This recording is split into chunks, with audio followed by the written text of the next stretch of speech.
Anybody else want to record? I clicked some people on, but if you want to record and you're on a laptop, let her know. Yeah, if you're on any kind of an iPhone or iPad, it won't work. Good. All right. Bianca. Hey, Roxie. Bianca Hey. wants it. Bianca. Hi, baby. I'm just going to kind of go around everybody and allow those that can. To record, yeah, I think that'd be the best. Yeah, that's How do they raise their hand? same thing, right click or left click on yourself and you'll see raise hand, or go down to see, now that I'm in hostess, I can't see what it is. You go down. Bianca, can you help me here? How do you raise your hand? Oh, okay. What's You that? can do it that way. That Yeah. is another way. You can go. Like, I know. I know. Oh, Bianca, how do you do it? Go to participants, or if you're on a laptop, go to participants on the bottom, click on it, and it'll have the. It'll have the raise your hand. Yeah. See, I have manage participants, so I forget. I clicked on participants. Oh, there it is. Raise hand in the screen. Okay. There it is. Okay. Okay. Okay. Yeah. Don't you know? All right, good, I'm recording. Richard! Yay, Richanne! Oh, Coolio. Richanne, you're allowed to record. Booyah. All right, I'm going to go TT one more time. Svetlana Turnikin, there she is. Hi, baby. Ayaka, I like that. Made a Yeah. smiley face out of his plum. Is that a plum? Oh, you made a little smiley face. Gotta love this. No, it's not a plum. What is it? Nectarine. Oh, cool. Nectarine. I've got No plum- fuzz peach. plum Yeah. plum cots. They're a plum apricot mixture. Oh my God, they're so good. They're so amazing. Hopefully, Roxie muted herself while she's going. I'm muted. We're going to get to know her on a deeper level. I know. Way deeper level. Hello to everybody. So, yay, Svetlana, thank you. Wave. It's my first time using this, so I have no idea how the Zoom works. So that's why I'm like just observing and listening. Yeah, don't be afraid, you guys, to play.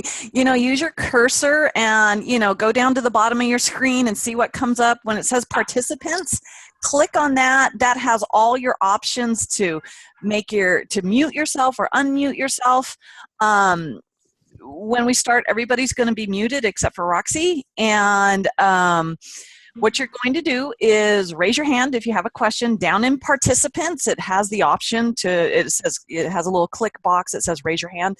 And then that will alert me that your hand is raised and you have a question.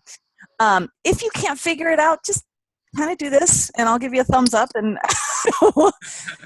it's all good. It's like right now we have 24 people, so that's easy. But if we start getting 50 people, I may not be able to see you. So understanding how to work around is good. What happens also is people start chatting a lot. And if you're trying to communicate with me chatting, you may have to private message me. Otherwise I won't, Right. It's crazy. So, Victoria. we're about to start here, so keep your microphones muted, and we'll bring it up because sometimes we'll get some background noise. And well, first, before we start, Tomek, thanks for coming in. How's the baby? Unmute yourself. Oh, the baby is fine. And Fine. And how's the wife? Not doing great. Sorry. No? No, it's been again a roller coaster of different things and all coming together and faster and intenser and intenser. And you're here and now. Oh. I'm here and now. Yes. There you go. Let's talk all the time about that. We will. That's why I wanted Okay. to check in. Very good, baby. We will talk. Okay. Absolutely. So, Roxie, I don't know if you're seeing this. We actually have 2 pages. We have so many people in here. There's actually 2 Oh, pages. oh, See, neat. we have That's like fun. arrows in the corner. Yeah. I've Oh, never seen yeah. that before. Coolio! I know. So, yeah, I may not see your hands raised now that we have 2 pages and I have to flip between the pages. Please can kindly help me with the recording. Thank you. Yes, Daniel. I have to find you first. I have to find you, Daniel. I know, Daniel. There's a lot of people in this room. Let me find. Yeah. He's in. Well, if you go into participants, there'll be an alphabetical order. That'll be And way easier. Yay, Yeah, and then you can just click on them. Yes. Allow record. Thank you. That was But we're way. recording as well. I'll be posting it up on YouTube and Facebook, and you guys can always copy it to from there because I don't put any limits on copying from YouTube or anything like that. You can take what you will as you see fit for the now. All right, guys. Hey, I think we're going to start. Sounds good. Everyone ready? Booyah.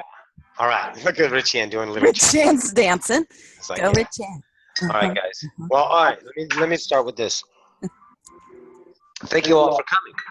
Excellent. These are wonderful nows for you guys to choose to co-create with us. The idea came to me. It was like, I was like outside, and I was like thinking about the Q&A and the upcoming one because I had a couple questions that came in, the one that we do for YouTube.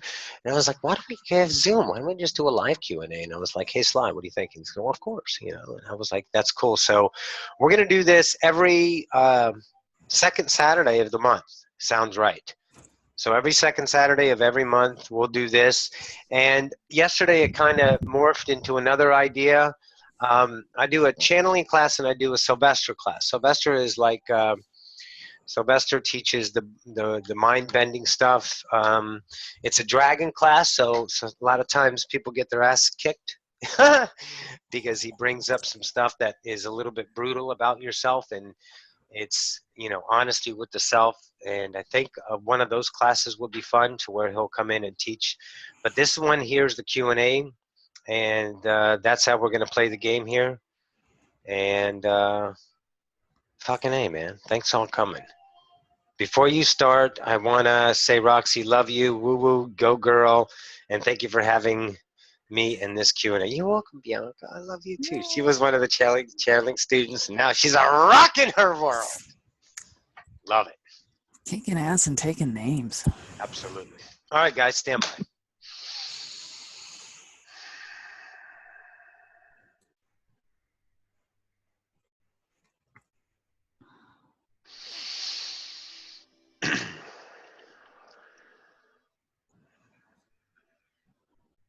And greetings once again to the collective. This is Ocyphius. We bid you a good day. How exciting. Adventuring in the unknown. Allow yourself to think of something for a second, and we would ask. Is there an idea of coming in this class and any expectations? Answers to questions that need to be answered? Things like that.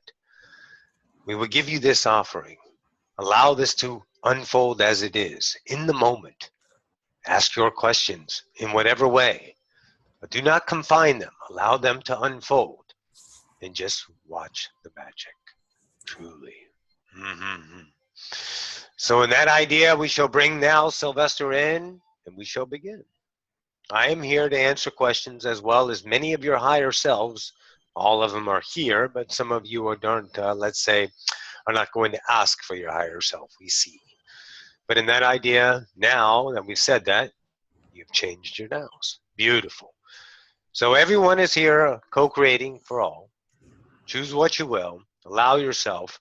Breathe your heart onto our reflection and give us life. Booyah.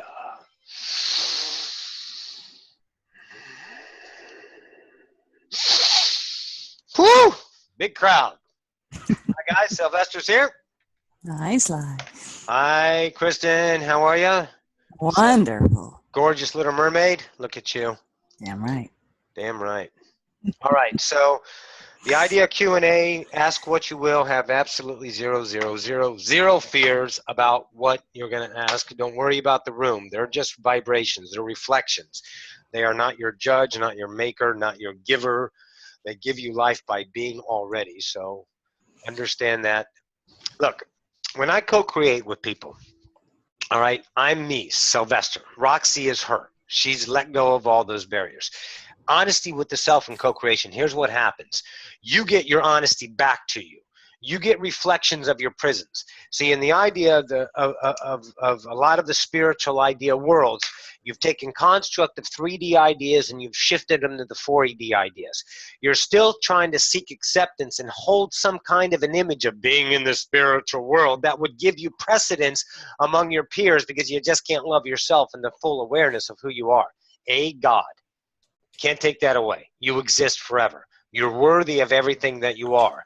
So in that idea, you don't need the acceptance, but that's a construct that's built in because you were taught from day one, since you were a forgetful God, coveting.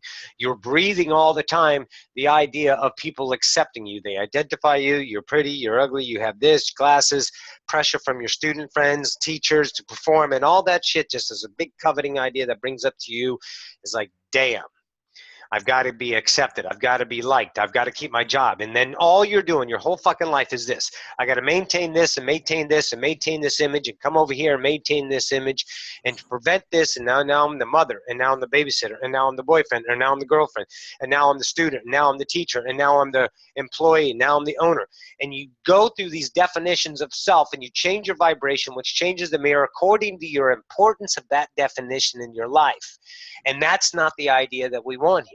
We want the naked bitch or dude in that idea that is right there. That's who we want. We want the self to come out. And in that, you expose to yourself limitations. If you want to play limited, that's awesome. You could do that. But we're offers to show you what's limiting in yourself. And be honest and know that you're limited. Know you were born. You gave yourself amnesia. Give yourself a break. Give yourself a break, guys. And just be that. Angel. Oh, my God. Angel's here. Look at her. Angel, I don't know if you can see her, guys. We just love her to death. Angel is the mother of Xander Ra. That's Yay! on the YouTubes. Yay! Where's Xander? Bring Xander. There's Xander. There's that face that goes with the voice. Yep. Oh, my gosh. Yeah. Oh, look at those lips. Xander was a miracle. Miracle baby. Beautiful. All right, so we're here now, ready to rock. You know what it is. I like the co-creation of honesty because you're not trying to maintain. That's a real vacation, wouldn't you think? I mean, think about it. Vacation is a struggle. And when you get home from vacation, you got to take a vacation from your vacation because you're trying to cram all your freaking fun into this idea of a vacation. Can you come here and be on vacation? Be all... Just let go of everything that keeps you, the identity of you, and just take a break from that and let this moment flow. Watch the magic, as O said. Watch the magic. All right, let's rock and roll. Who's got questions? So we have 32 people in here. So the easiest thing for you guys to do is, for those that didn't hear it earlier, there is if you move your cursor around, find participants and click on that, you can raise your hand. Right now, nobody's raising their hands, so just unmute yourself and go. Let it flow. The raising hands are coming. All right. So. Can you hear me? Yes, we can. Hi, Sly. Hey, baby, how are you? Good. This is Mark. Hey, Mark. Mark, how are you? Marcy. Roxie just recognized you. Right on. Beautiful. Nice to see you. Nice to be here today. Booyah. I've got a question. My life shift. I've been on this journey for about 2 decades now, and it's wonderful. And here, let me give you one term. Ready? Yeah. Old guard. Okay. Okay. Go ahead. And I'm at a point in my life where my career has just stopped. I mean, I'm working, but the money has stopped flowing. And, it's crazy. I mean, it's just things are drying up and not coming to fruition. Right. So I know I'm in this. I know that I'm in this transition. I know I'm working my way through ascension, and I'm looking for that next step. I'm looking for that the something to help me move into this. I'm doing fine with the spiritual world. It's the material abundance piece. Boom, there it is right there. Time. Ready? Financial abundance. Now, material, everything is cool. My health, great. Relationships, great. Family, great. Friends, great. Great, great, great. A lot of great. Financial. Fucking. There it is. All right. Stop. All right. Okay. A, your old guard. Old guard is the ones that started laying the foundation for the younger generations, Roxy's generations, Chris, the one that just woke up in the last couple of years. Yeah. You were the ones that had the balls to go out and start to play with this world. It started back in the 70s and the 80s and that big awakening. Of course, the pinnacle was the 60s, just to become yourself. You can just look back at history and see the evolution. Native American, and big in the 80s, revisiting Gaia and loving in a new way. And you're part of that, laying different foundations, starting the structures of people to grab onto something. Because remember, when you are a lost god, and that you guys are lost, okay? That's the idea is to find your way home. So you're a lost god, and you love to grab and hold ideas because that gives you comfort. And do not discount that. You like to be comfortable. You like moments, okay? It's uncomfortable to be airy. Okay, so that's what you did, Mark. You gave pinnacle hold points for people to understand, to bring in 20 years of spirituality work. So awesome with that. And we thank you for your service because that rocks to do that. Okay, so now I want you to look at the words that you used in and of itself. Spiritual world, material world. Okay, does that make sense? Where are you at? Did you hear that? Material world, spiritual world. There's no two worlds anymore, kid. Mm-mm. Let go of the worlds. See, the abundance idea flows in whatever manner you create because the whole world is spiritual. Materialism idea is another structure of self-limitation. It's my relationship with shit that's material that defines who I am about that. If I'm getting material idea stuff in the mannerism that it identifies me as a structure, it gives me precedence of maybe, let's say, status or appearance and things like that. Good morning, Lorraine. You know, those kinds of ideas. And then you define yourself in that. So then you define it a little. Friends were nice, house, you got all this stuff. Good. You get the relationship. Now let's define it down to the financial. Is there anything you, in your mind, just be honest about this to yourself. Is there anything in your mind that you have a bad relationship with money? Do you struggle with it? Do you think money's dirty? Do you think money has a aura about it that gives you a structure in view of other people? Rich people do this. Rich people do that. We don't deserve to be that. That kind of idea. Go inside, and how do you feel about money? What comes up is I feel that there needs to be a process of earning money, and Bingo. yeah, and that includes some struggle. Yep. And it's not all bad stuff, but you gotta what's the word? A grind. You gotta grind it out. There it is. Okay, what does the mirror speak, guys? The mirror speaks vibration. Okay, the mirror speaks vibration. And in that idea, Mark, if you're over here in the spiritual world, you know in and of itself, you change your vibration. If you're going to play in the idea spiritual world, you're freer. But then you shift over here to your financial world, then you change your structure of yourself, don't you?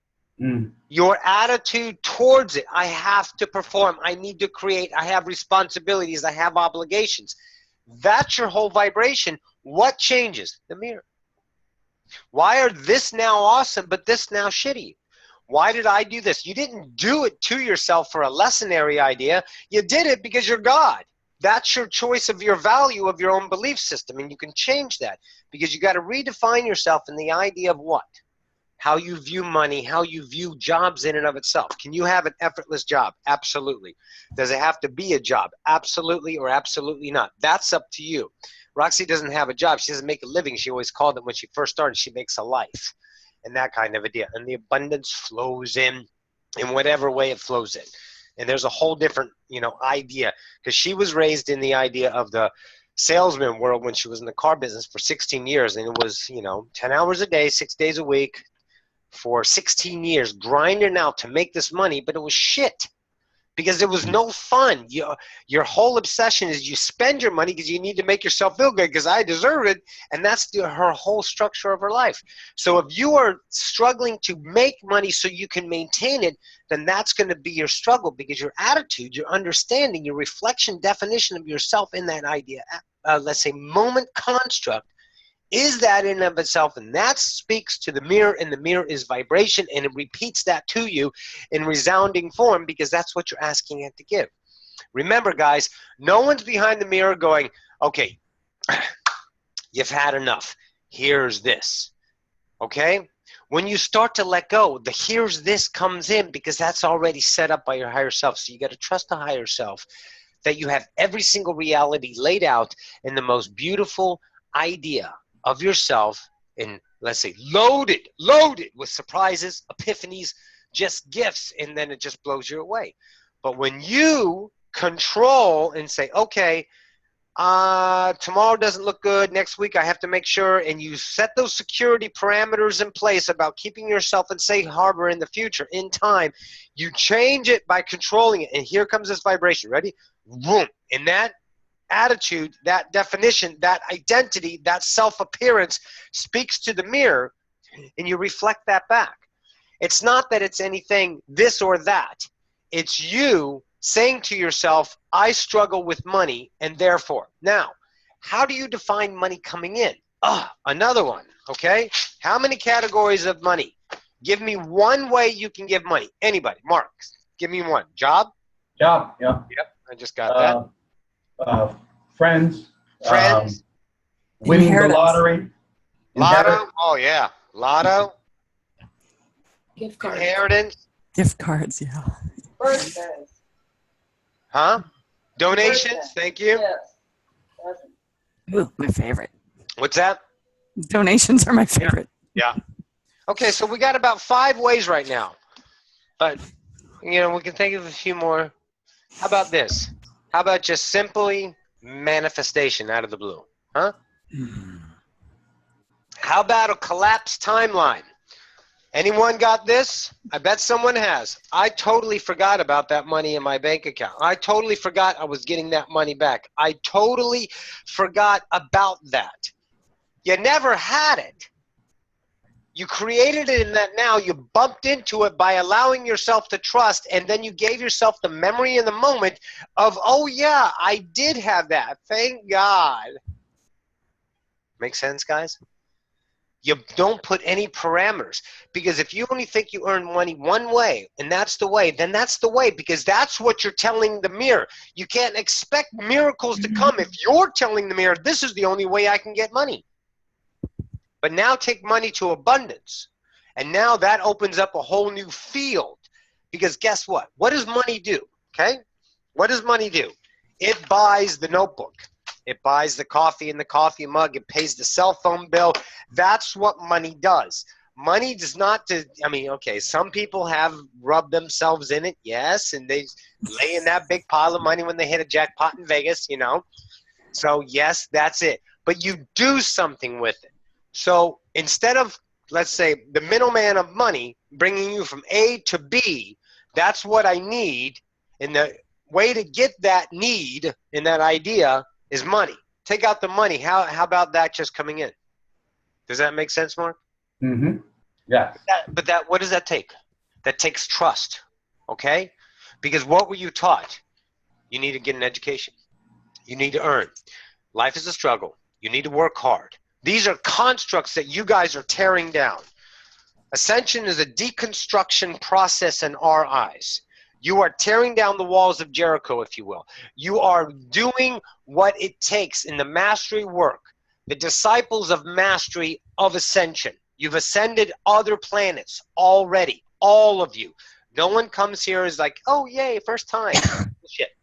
This is a master course for people that have ascended other species, and you've decided to take the hardest one. So you're looking at these emotional contents, Mark, and they motherfuck you. You're like, fuck, what about? And you get you get it, and it fills you up, and you're worried, and you're scared, and then you have a spouse or some kind of relationship, and they're looking at you. You need to hurry. And they're putting pressure on you, and you're like, fuck. Okay, that's no way to live. Be the divine nonchalance and say, okay, I'm a God. I'm going to trust for, let's say, just a few days. Okay, bills due, money's happening. You just take a break and you be naked for a couple of days and then watch the opportunities come in. And they're not opportunities that won't be noticed. The less distortion you run on the frequency of your mirror, the more miracles will appear to you in that idea that they'll be just beautiful. And they'll be obvious, Mark, obvious. You're like, shit. Someone comes up to you and says, hey, would you like to? And you're like, yes. Okay? So the question is now, my direct question to you is, do you like your job? There are good aspects and there are bad aspects. A lot of freedom. I get to do it right here in my office. When the checks come, they're big. It's international recruiting. So when it works, when the money's flowing, it's good. The honest answer, no. Okay. So in that idea. And I like my partner too. We're really, we're soul brothers. We're it's a good business relationship. So there is much more to like than not. But I'm in front of a computer. I'm a people person, but here I am in front of a computer talking to people all over the world. Just talked to a guy in Mexico yesterday. Learn a lot about people, but there's something more. I'm ready for something more. Okay. For sure. So are you, look at yourself now, are you vibrating in a construct that you need to stay there with your partner because it's a good relationship in order to fulfill an obligation? A. B. Are you afraid that there's nothing else there for you? B. Bingo. I'm afraid there's nothing else there for me, so I'm staying here for the money. The funny thing about it is the money is just mysteriously not coming. I mean, it's obvious to me that the money isn't coming and things are just disappearing. It's almost comical. It is comical, actually. It's funny. And so I'm going, okay, but should I let go of this? Why not? I'm not making any money. But then where do I go? So here I am, and I'm in the void now, and I'm just going, what? And you're just kind of floating around. So that's exactly spot on where I'm sitting. Sure, and that's a wonderful place to be because now you're naked. Yeah. And that's what you want to be. Okay? Ready? I'll draw. I think I have it. Is it in here, Roxy? Yeah. But let's draw it again. If I can draw the idea.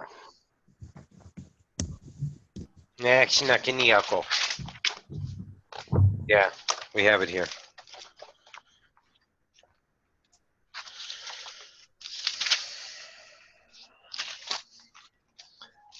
All right, everybody. This right here is love.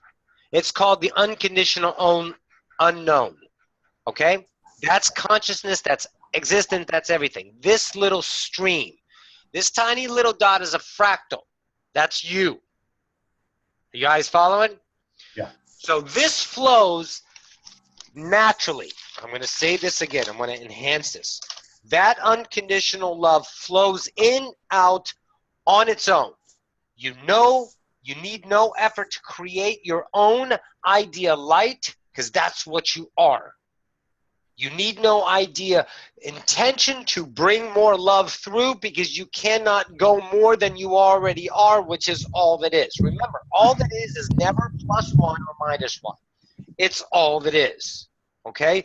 So it's flowing through you. All of creation is here and now. All of creation, all of it is flowing through you to this tiny little fractal right here.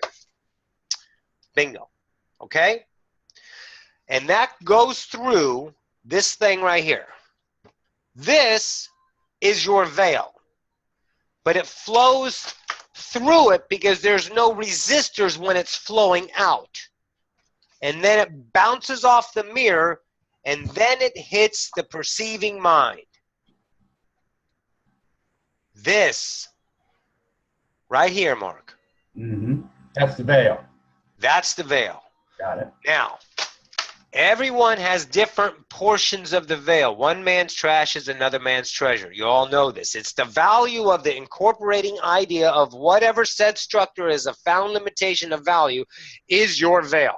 Okay? No one has the veil about the sky being blue right now. It's all blue because it is blue. That's our choice.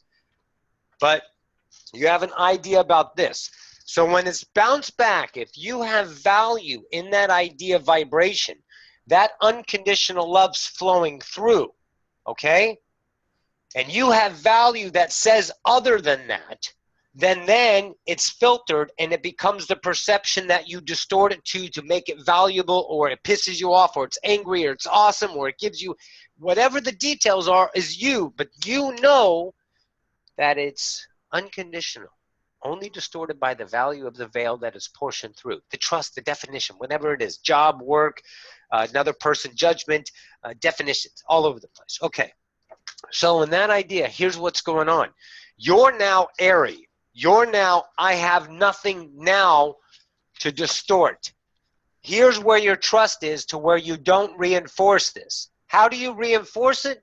You take control of it. You start to act upon it to shore up the value of this. The security says you need to make money. You're not getting any money. So the panic mode of the veil, since the apparency of the unconditional love coming in doesn't give you the idea of joy because it's not your fucking joy anymore, so the mirror will shift the vibration. The results coming back are that of what you do not want because you do not want it. Awesome. So now what do? You trust. And now what flows through this veil? What flows through the veil? Unconditional love. Because you're not forging against it. You're not running interference. You're not taking control of your reality and saying, okay, I got to do this, I got to do that. Oh, I got some shit to sell. I need some money. I can go pawn this. I can go do that. I can put that. And you start to become this idea of jumping from one hoop to the other to maintain control of the universe when you are already gone. But now it's trust. So here's what you do, Mark. Let the fuck go. You don't let the go. You don't take action until it's presented. And the presentation of the action is the perfection of slipstream. You just want to do it. Roxie always says the chore thing. The dishes are there. She doesn't do the dishes. Right there. 1, 2, 3, 4, 5, 6, 7, 8, 9, 10. Until it becomes the dish time. If she does it now because she wants to maintain and keep things clean, I have to do the chore, then it's a pain in the ass. Then it becomes a chore. But then she gets the slipstream at that moment. Oh, time to do the dishes, and she has conversations. It's a beautiful moment. And the act of doing the dishes is much like gardening, much like channeling, much like all she does in the moment of love. So that'll come to you, Mark, just like that. It'll be unconditional. You got to trust the now. It'll be slipstream. It'll be exciting. Don't ask when or fucking how. Oh, you'll just distort that bitch. And just let it be. Let it be. And watch what comes. Miracle. I've had too many miracles in my life to know. Roxie's had so many miracles, not only with herself, but with the students and with the people that she co-creates with, to say, holy fucking shit. So the reinforcement in her vibration is that of a knowing that it never needs to be revisited or questioned on how the unknown works. The trust in that works. And that's where you're going, Mark. So relax. Be that frickin' epic God. Know that you're God to the best of your ability. When you feel yourself in panic or frustration or anger or wonderment, let it go. Breathe. Take a walk. Take a nap. Do anything else. When the beliefs get too much and they're fucking hammering down, they're going, whoa, my God, this might happen. This might happen. Is it happening now? No. Is it happening now? No. Is it happening now? No. Am I perfect now? Yes. Is everything perfect? Yes. I have food. I have shelter. I have internet. I have everything I need right now. Do that. The miracles come because you're not running the sound cancellation speaker in the frequency of your own limitations upon that of the unknown. Make sense? I'm getting 2 words. Patience and trust. Booyah. Fucking A. Thank you. You're welcome. You. Next One. question. That I'm rocked. gonna have really damn rocked. Holy cow! That was good I shit. think we're good. So you always have great answers, but it also credits the perfect question too. Thank you. That was an epic idea to allow that nakedness to come out so we all can get the shit, right? Right on. Co-creation, guys. Fucking play with it. We're all the same gods. Up here, we're having a good time. We're on other worlds together. We're mashing our energies together in this energetic idea of unconditional love in so many different frequencies that blow your mind apart on how many. You remember when you said the idea of he's my soul brother? Mm-hmm. Okay. Guess what? Look around. Every one of these is so connected to you that would blow you away. We're not just like, oh, first time, good to see you. Hey, no, we're gods, and we know each other very well because we're all one, okay? We're all that love. All right, keep going. All right, Ayaka. I'm gonna butcher the names. I apologize ahead of time. There you go. Okay. Well, my actual name's Antonio. So Oh. I've just made my first name and my surname, which no one can pronounce my surname, so Cool. that's what comes up with that. Yeah. Also, my question is, the last sort of 5 years of my life, I'm sort of, like a lot of people, going through transition. And everything I thought I used to like, I just do not like anymore. It's over there. Wait. Awesome. Okay, go ahead. But also, I've got into a lot of your teachings and Bashar and conversations with God and Jane Roberts and Seth Speaks and all that. And I love the mystery of it all.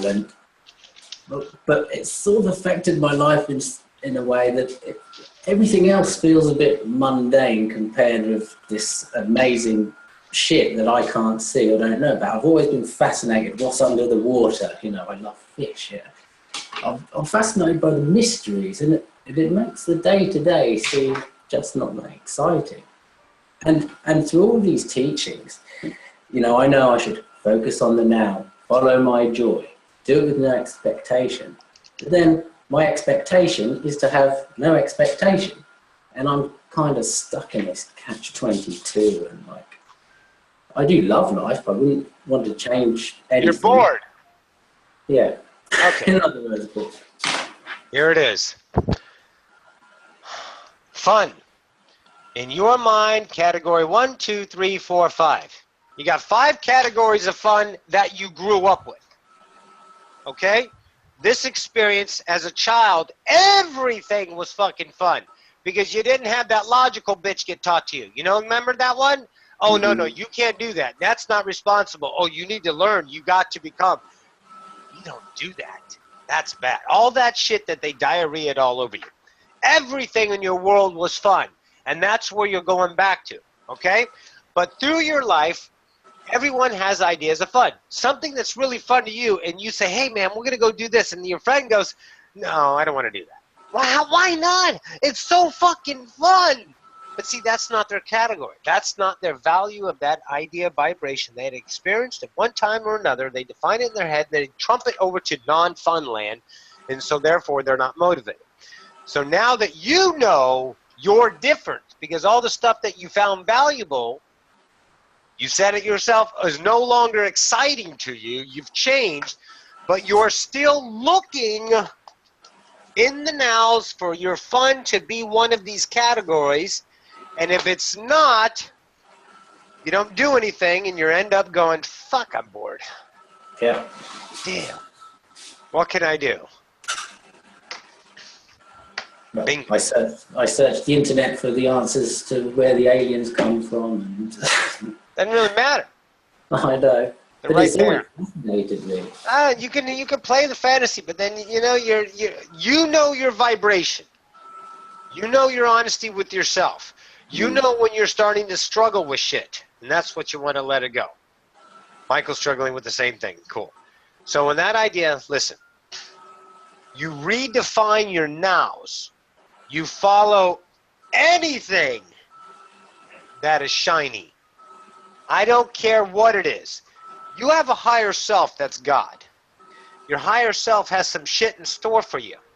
But as long as you're saying those 5 things is the only way I can have a good time, then your higher self is getting received back all the shit that it's offering, and you just are going like this. Nope, I don't want that.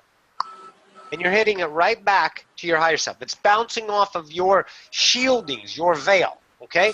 Higher self doesn't give up on you. Don't worry about it. We never go away. All right.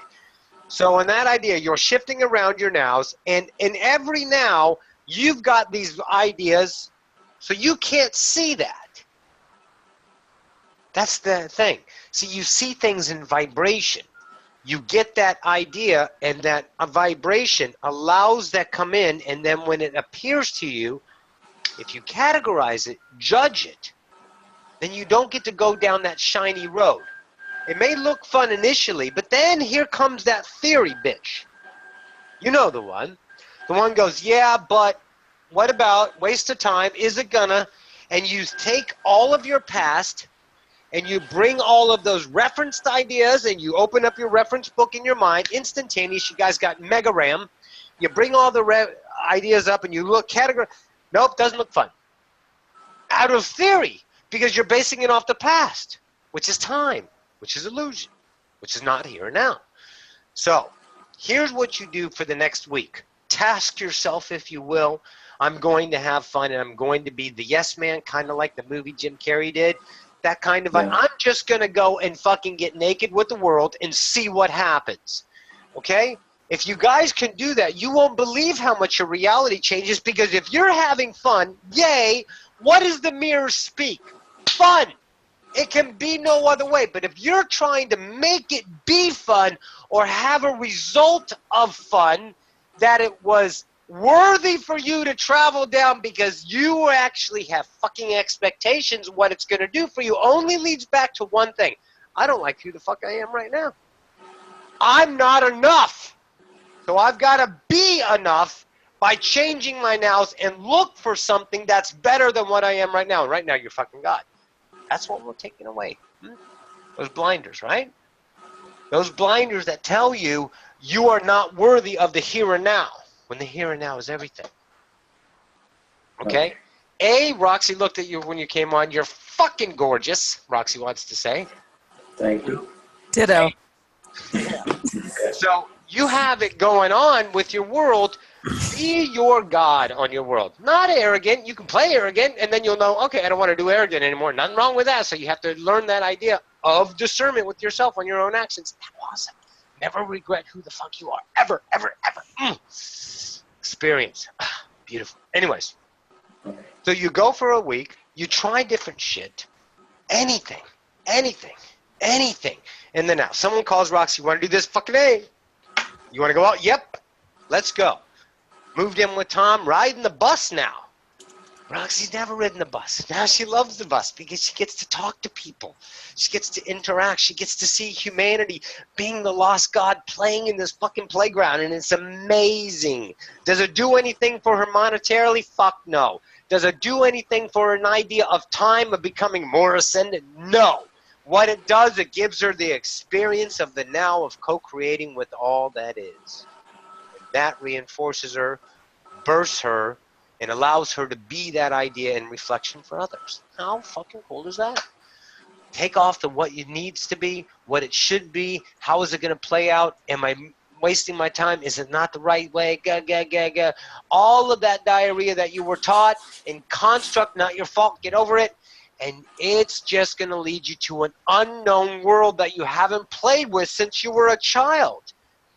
The child that just played, oh look, a box. Yeah. It's funny you should say that, because recently I've been thinking a lot of my childhood and thinking, I remember when riding my bike down a hill was the most fun thing in the world. And I've been trying to get that feeling. Okay, don't try. Allow the now. See, trying is, oh, I need to achieve that. See, time takes the now and takes the arc of the now and stretches it into this long bitch, and it hurts. Let it go. Take a week. Give yourself a vacation of every construct that you can imagine that's in your mind that allows you to stay out of the now of fun. And just trust it. Say, yep, I'll be there in a minute. Give me a minute. I'm going to go play right now. Yeah, I hear you. Yep, it's not worth my time. Love you. Awesome. God, you're so cool. But right now, I'm not going to play with you. And you go about your nows. In the now, in the now, in the now. And then the value, okay, the value. This shit over here that's talking to you, you're not energizing it, validating, and that veil goes away. Every now. Guys, listen. If you have something that you're holding on from 10 years ago and you ram it into this now, that's a 10-year-old belief that didn't need to bring up. But you don't think it's a 10-year-old belief because you always have it and you don't remember. You just remember it now as a value. But when you no longer energize that shit, it falls off the menu of life. It goes away. Only you can bring shit along because you're the god of your universe. Nothing comes into your universe saying, hey, you need to pay attention to this and learn this lesson. Bullshit. It's because you value that. And that's why it's there. So as you let go of attention, focus, energy on the idea of what's going to be fun, and just be whatever the fuck you are in the now to the best of your ability for a week. Get naked. Go, go, go, go, go. Play. And that shit of fun becomes everything. And you do it while having fun. How fucking cool is that? And not the fun of structure. Let's go to do this. Let's go out tonight. Let's go to the amusement park. Let's go get some pizza. Let's go. Not the structure fun. That's fun, but that's I'm going to.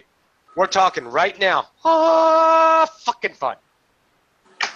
Make sense? Okay. Yes. Booyah. Thank you very much. You're welcome. That was awesome. Yep. And yep. that was perfect for a lot of people here, too. Oh, sure. Well, it's a big co-creation, right? So synchronicities abound. Svetlana. Hi, everybody. Hi, Where's my Sly. darling? Svetlana, how's Florida? It's hot as hell. Awesome. So my question is, how come that we have filters with some people and not others? How come And we I don't have know. what? Filters. Because your relationship and the value of them. Okay, So, the like, for stranger example, across the street, right?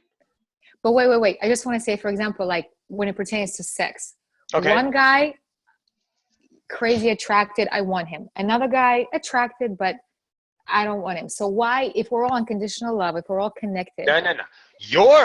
You're the one that is unconditional love, and we are all unconditional love, but you're not seeing that way. Remember, it's your universe, your vibration, so there's a filter there with you. So keep going. So that's what I'm saying. Like, how come some people you just see them and you want to like criticize them, and some people you see them and you're like in awe, and some people you want to have sex with. Because what and you see in awe is the potential you see in yourself. What you see in criticism is the challenge that you see in yourself. That's it. Okay. That's that relationship with that person. Okay. Some people, they just remember when you guys were in high school, all of you, and that idea, you found someone in your thing that just rubbed you the wrong way and you didn't even fucking know them, because there's a vibration there of connection. They're servicing you and say, hey, who gives a fuck what I am to you? Let me be my love. Okay. So in that idea of your sexual relationship, this idea challenge over here is something that you're fighting within yourself. Can be no other way. They're not there doing it to you. You're the interpreter of your reality. It's a mirror reflected back, distorted by your filter's idea, and then you get to see it that way. One guy you want to bang in a frickin', I don't know, see a rock concert in a fucking Johnny Boy. You know, you just you don't care where you are. You just God, I gotta have this. And then this one, it might be, oh no, it might be romantic. It might be structured. I got to make sure it's real. I got to make sure it's right. And then you change your definition because there's an investment there. There's an outcome there. So then you change yourself to fit this idea structure and the possibility that it's going to be the one. All this shit plays in your mind. Here's what you do. You go in the now and play it out. If you want to bang someone, bang the fucking shit up. Bet them well and move on. It's only your own structures. You're here for experience. Okay? You're not here to and maybe okay? You have a whole bunch of fucking chocolate in your life. Why can't you have a whole bunch of sex in your life? What's the difference? They're both yummy. Have fun. Make sense? And see where it goes in the vibration of experience in the moment. Back here in theory land, you're kicking your ass. Because you're wondering how, why, who cares? Go and play life. And then you don't have to maintain the whys, because this idea structure needs to feed on logic to maintain an appearance of acceptance to something, once again, Svetlana, that you bought into as a child. You got to be more than your fucking worth. And you're God and you're worth enough. I can't give you any more worthiness. Remember, you were chosen by the Creator. Remember? 2 worlds. Here we go. Non and exist. Here's the existing side of everything. Here's the non. Non is full, as Bashar said, existing. You're on this side. You're self-aware. Ask yourself, am I having an experience? Yes, okay. I am having an experience. I feel alive. I can feel. I must have been chosen by the Creator to exist. So fuck. So let me go and give myself what I deserve and live this life. It's all beautiful. It's all worthy. When you pop out of the idea game and you're up here and like, fuck, what a ride. That was awesome. You don't judge your limitations down here. But you're here to understand limitations, to experience them, to breathe life into them, to transmute them so the species ascends. That's the byproduct of your experience. So it's all beautiful no matter what you do.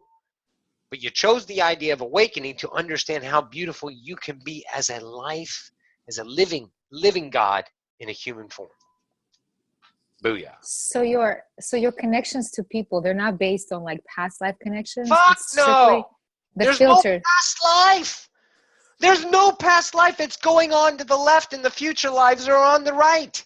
There's no, look at you looking for that romance. Stop. Oh, I want to know if you're connected to me.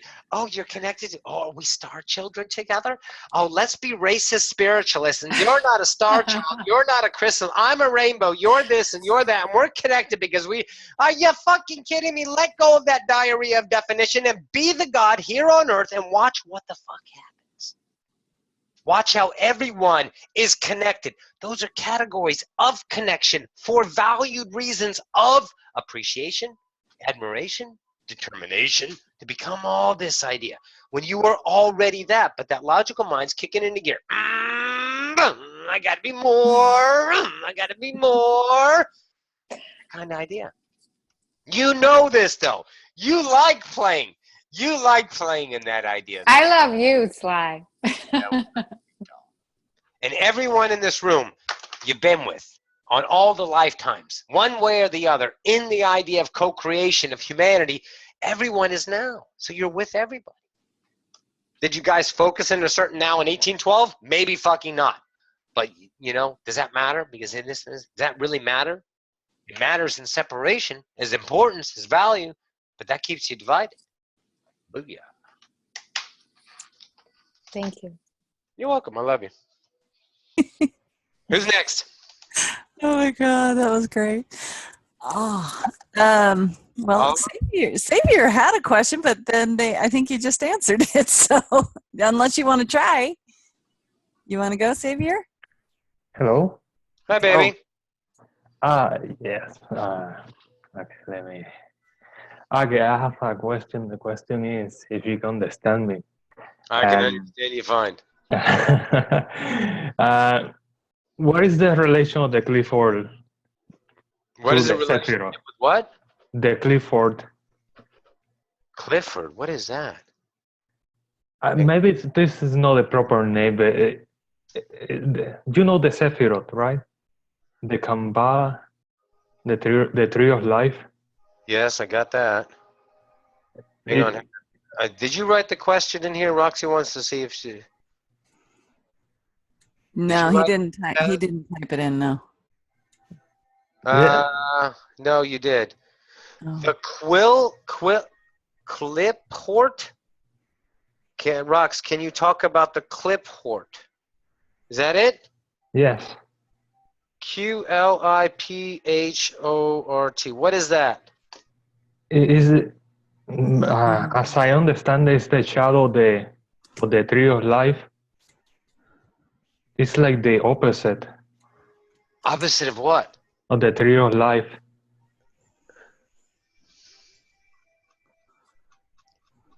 Okay. Hold on, I'm looking it up. I got it. Okay. Thank you, Raphael. Clipoth. Clippoth. This Okay. tree of life. Hmm. Gnostics refer to the end for hell imposed right as you. Okay. Did you see that answer in there from Raphael? Yes. So what do you think about it? Roxy's getting this for the first time, so we're not going to give it all the shit yet. Okay. So here you are. I'm up here on the tree of life. Is there a below? Is there that hell idea, polarized view? Is there, Xavier? I'm asking you. I don't think so. I see it as a mirror. Okay. But I'm asking you, why did you ask that question? because when I see a tree, for me the representation of tree of the branches and the roots are the same thing, but in different density, because the ground is hard and Okay. the air is. Yeah, but right now you're just thinking the shit out of this. What are you trying to figure out? The whole thing in here, for me to see you in the reflection talking to your big boy up here, you're trying to figure out polarity. How about this? There's only the tree. Right? Why does there have to be a thing? Because you were birthed where? Where were you birthed? In polarity, in opposites. That's what this game is. You view on a scale from total shitstorm to total bliss. Fear, love, whatever you want to define it. And you are constantly measuring within that idea of your own personal universe. That's why one person, it says, that's not so bad. And you're like, fuck it is, it's terrible. And you're worried because that's your value system of that idea.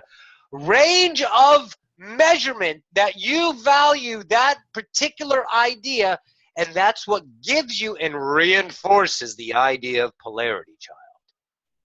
Understand this.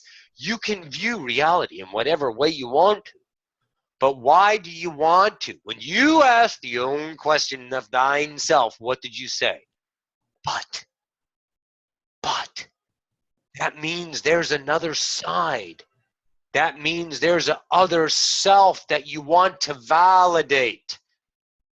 Why even do that, child? There's no reason to do that in any way, shape, or form, because you're looking for a logical answer to make this now feel better about the possibilities of the unknown. And when you have a reference points of knowing the unknown, then you feel more comfortable in moving into the unknown. If you have a definition, let's introduce yourself's idea of this. I am an idea of a tribe, and I am in a land of my own land. My tribe gets larger. The tribe on the other side gets larger. We have never met, but as soon as we meet, we fear. So we categorize. We put things into place to make us comfortable to visit that unknown tribe. And that's what you're doing. You want to put your things into place before you go into unknown. So you're trying to answer every frickin' question before you allow yourself to be completely naked to the world. Xavier, who the fuck cares? Because it doesn't make a difference in the price of fish in China with who you are to yourself. The definitions. You have a shitload of knowledge, as Tomic gave Roxie a beautiful quote. You have all the knowledge. You're drowning in idea information, but no fucking knowledge. No wisdom. You have all this stuff. Look what I can regurgitate. I can recite. Look at me. Please give me acceptance because I'm smart. You seek no acceptance, you need no acceptance. Therefore, the value of transient material becomes less and less valuable. And it doesn't matter because it doesn't create the now of a fucking God having a blast on the most ultimate ride of your life. Ascension. Make sense now? So all that material you're looking for, how many years have you spent trying to figure it out? Over here in distraction land A, distraction land B, going back and forth. I get to research, I'll ask. And guess what? There's a whole fucking world. Watch this. holy fuck, fun world. Woo-hoo-hoo! That's where you want to go. That's where you want to be. Let go of the things that you feel define you. If there's struggle, if there's effort, if there's logic, if there are considerations of whatabouts and who's and how's and whys, then you know that's idea of vibration of transient material distractions that mean nothing to the idea of freedom. Exposing your own self to the prisons that you built around you. Don't blame anyone else. You're the master who built the prison. You're tearing down the walls all the way down to the foundation. And you're going to build a castle. This time on your blueprints. Oh, yeah. Make sense, darling? Very much so. Booyah. Thank you a lot. You're welcome. Great question. Booyah. Wow. Another name I'm going to butcher. Osglad? Did I get that right? Yes, she's nodding her head. So I came close. Good. You're up, darling. I'm going to unmute you. Okay. Good morning, everybody. Nice seeing you.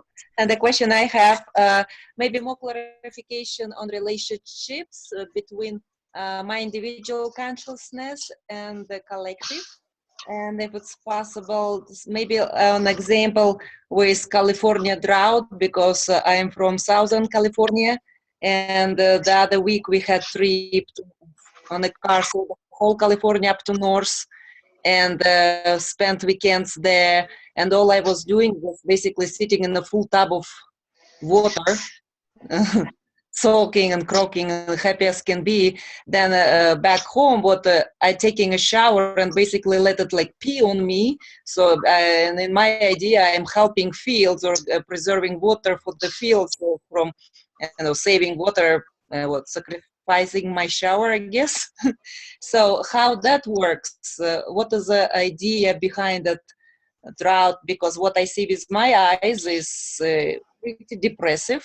And is it I'm creating it by myself, or how it's related to the collective? You're co-creating the idea. You're definitely co-creating the idea because others are involved and you're now in the same idea. Let's look at Hurricane Katrina. First off, every entity knows what's coming. Everyone knows when there's a possibility of a distortion within your reality called a disaster looming within your frequency to play out. Everybody knows. Every tsunami, every disaster, every terrorist attack, everybody knows inherently inside, I don't fucking want to be here, or I do. It doesn't matter. So know that they chose that as an idea of experience, okay? But what happened to New Orleans after Katrina? The whole city revamped itself. Money out the ass. Revitalized that whole idea. So they co-created that focus. What's happening with the drought? You're looking at, I need to save it. Okay, if something's broken, then you view it as an idea of less than perfect. So you feed it the energy in and of itself to maintain what it is. Because it's already shit, and you're saying it's shit by saying you're broken, so you're giving it vibration. Fuck the definitions, not the words. Don't detail yourself with words. Listen to the vibration. Okay. Hope has doubt, okay? So in that idea, you're over here saying, I need to save to help the broken idea. Gaia's got this. Gaia does things. We co-create to do things, to understand ourselves in more ways that we can't think of. But if we think of a drought is crappy and we try to save the drought, what can come out of the drought if it remains that idea and see what happens? We don't want to find out because it's unknown. So we want to prevent. So we put things into place. We put structures on. We put strictures on, and we have to take showers like we're getting a golden shower, and that's fun for a while. But after a while, you want a hot shower. Make sense? I think so. So let go of what's happening. Live your world. Okay. Be your world. Don't say, I need to, because everyone is suffering. If you view the world as suffering, you're going to give yourself a suffering world. I'm getting coffee. Yes, you'll see yourself as a suffering idea because the world is suffering. How about this? Everyone is choosing. You have to see with ascension eyes. There comes a fundamental point when you will start to see the beauty of creation without distortion. But it's a bitch to get there because the validation of your entire life has told you to measure things on a scale from good to bad. And you're undoing that. You're unlearning that kind of idea. Make sense? I think so. Mm-hmm. So here, relax. You go back and listen to this video. We're an hour and 5 minutes into it. Okay? Go back and listen. Relax. Let go. You don't need to fix the world. You're not here. We had those role players. We had the popes.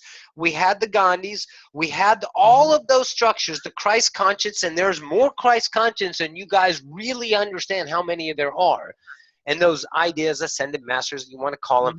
But there's so many different timelines that brought all of this one timeline of ascension to play.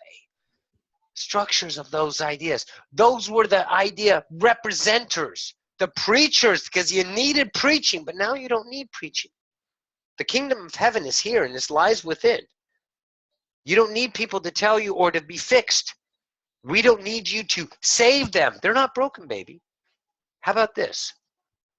You got your world. I'm going to pay attention to my world now. I'm going to give me the ride of my life because I deserve it. Once again, go back to I am selfish in my own universe. I am. Okay? If that's your permission, say, fuck it. Go and make yourself happy because that's a vibration. And then love. Basically, today I go take a shower and a full bathtub will enjoy as it first time in my life and no guilt. Your guilt is your own. I know. I created on myself, huh? Yes. And you go, why the fuck am I guilty? Because I have a belief that says I should be this. Because they told you, hey, you're part of society. You better fit in. You got to be care. Aren't you concerned? Don't you have an opinion? Blah, blah, blah. Get the fuck out of my life. And go into your world.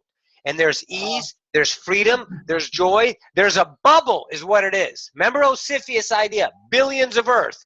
Really look into that one because there are so many freaking Earths that all of that shit doesn't even come on your radar because you're not valuing it. Energy follows awareness. I'm aware of that. Energy says, hey, I'm going to stick around. Come on, baby. And then you focus on the love. What are you going to get? Love. It can be no other way. Remember the law. Remember the vibration of law. What I put out is what I get back. How many of you have tried to make the mirror smile without you smiling? Hurry up, God, smile, bitch. Come on. You can't. You just go beep and poof. I already have such a huge sense of relief. It's just bringing tears to my eyes. Like I don't have to do it anymore. Fuck, and that's a release of no commitment. I don't have to anymore. I could just be what? Happy? Holy shit. Oh my God, I'll go water my yard now. That's it. That's what I want. Don't worry. It's your bubble. Those people don't come into your world that don't belong in your vibration. They can't co-create with you because you don't give a shit about it. They don't come in. So don't worry about them and judging and this because they're not there. They're in their own little bubble of that idea frequency until themselves for their individual experience. Love them. Allow them. But you don't need to stay in their world to dramatize yourself to a certain point of an outcome so I can feel yummy about myself when you're already feeling what you truly want to love yourself. That brings back that worthiness. That I deserve to be alive, I deserve to be now, and I deserve to be the God that I was given. I was given my Godship. Holy shit. How can I not use it, that which I am? Because you've done it for a gazillion freaking years already, and you chose to forget it to see the joy of remembering, holy shit, all this shit is real. Fuck yes. That's where you're going. So journey well, Anthony. Thank you. You're welcome. Booyah. Booyah. Julia. Julia, I'll unmute you. Go ahead. Go, girl. Nope. Julia, where's she Julia, at? Page 1, page 2. she's talking, but I hear no sound. So, Julia, go down into the left corner of your computer. You'll see a little microphone. Click on the arrow next to the microphone, and it'll bring up microphone, speaker, and all of that. Click next to whatever you're using. There. Can you hear me now? There Yes. you go. Bingo. Hello, beautiful. Okay, thank you. You're welcome. Hello. So good to talk to you finally. I'm in my last year of college now. I'm graduating, and I'm starting to get a little nervous about what I'm going to do afterwards. And I have a very clear idea of what I want to feel about what I do in the world. A job, an activity, whatever. I spend hours and hours writing down these feelings that I want to feel about what I do in the world, but I don't have a position in mind. I don't know what it is. And I'm wondering if this is enough to manifest this.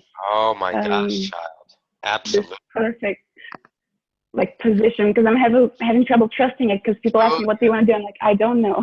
Yes, you don't know. And now you're kicking in the mastery. You're ready to educate.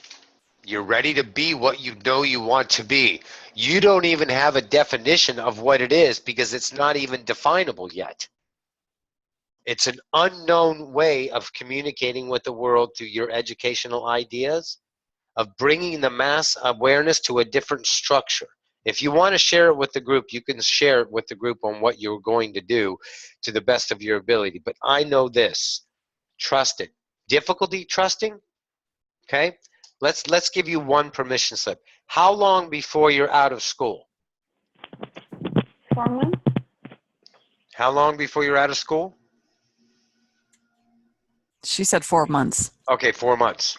Okay, so 4 months. So that's a lot of nows. So right now, let go of trying to figure out the struggle that you've been giving yourself to try to figure out what is it that you know. You know it in your mind, but you can't put words on it. You don't even know how you're going to fit into the world to create this idea. But here's what you're going to do if you choose. It's an offering. In the next 4 months, stop trying to figure it out. Every day it comes up, every single time, I don't need to know now. I still have 4 months of school. I don't even know. I don't say I have 3 months of school. I don't need to know. I don't need to know. And then you'll know. You got to trust that you're God. But you can't see it if you're throwing the distortions, much like the idea, okay, if you're throwing the distortions up of what it's supposed to be, because you're trying to figure it out from a past of definitions, but you're going into the unknown. So it's so mystical to you. Okay, it's a mystery to you on what it is because you don't know how to place it, but you're trying to. So that causes, in your world of cause and effect, causes what? Uncertainty, fear, lack of trust for the unknown. But you have 4 months. That in and of itself, you gave yourself this point to get to that point because of this here and now allows you to get to that point by not worrying about it no longer. You following me? Yeah? Yeah, I am. I got disconnected for a little bit. Okay, well, we have the recording. Just do this. Let go for the next, you have 4 months of school yet left, right? Yeah. Okay, how old are you, like 10? 24. Okay, you're 24 years old. You got the world by the balls because you're awake, you're an aware God, and you're putting yourself through the trust things right now. Me and Lorraine talked about this the other night. Lorraine and I are, is in, the slide class, and we talk about the age that Roxie's at and her at, and if we were this awake that many years ago, holy shit, that would be awesome. But that's not the here and the now. The here and the now is what you are in reflection. 24 years old, educated, and nothing wrong with education. It's all spiritual, guys, but it's the construct of education, and she's not using that. So she's not trying to define herself. She felt this sweeping urge to get this, and it's turning into something she doesn't understand yet. That's where you're going to trust. You gave yourself 4 months. Relax. Okay? And you know this number? Julia, see that number? You said it earlier. I finally get to talk to you. See the meeting ID number 210-605-5604? No, I don't see it. Okay, it's up on the top left. Oh, okay. Yeah, yeah. That's Roxy's phone number. You call her. Okay, okay. Okay. Call her if you need her. Thank you. You're welcome. Nice. Thank you.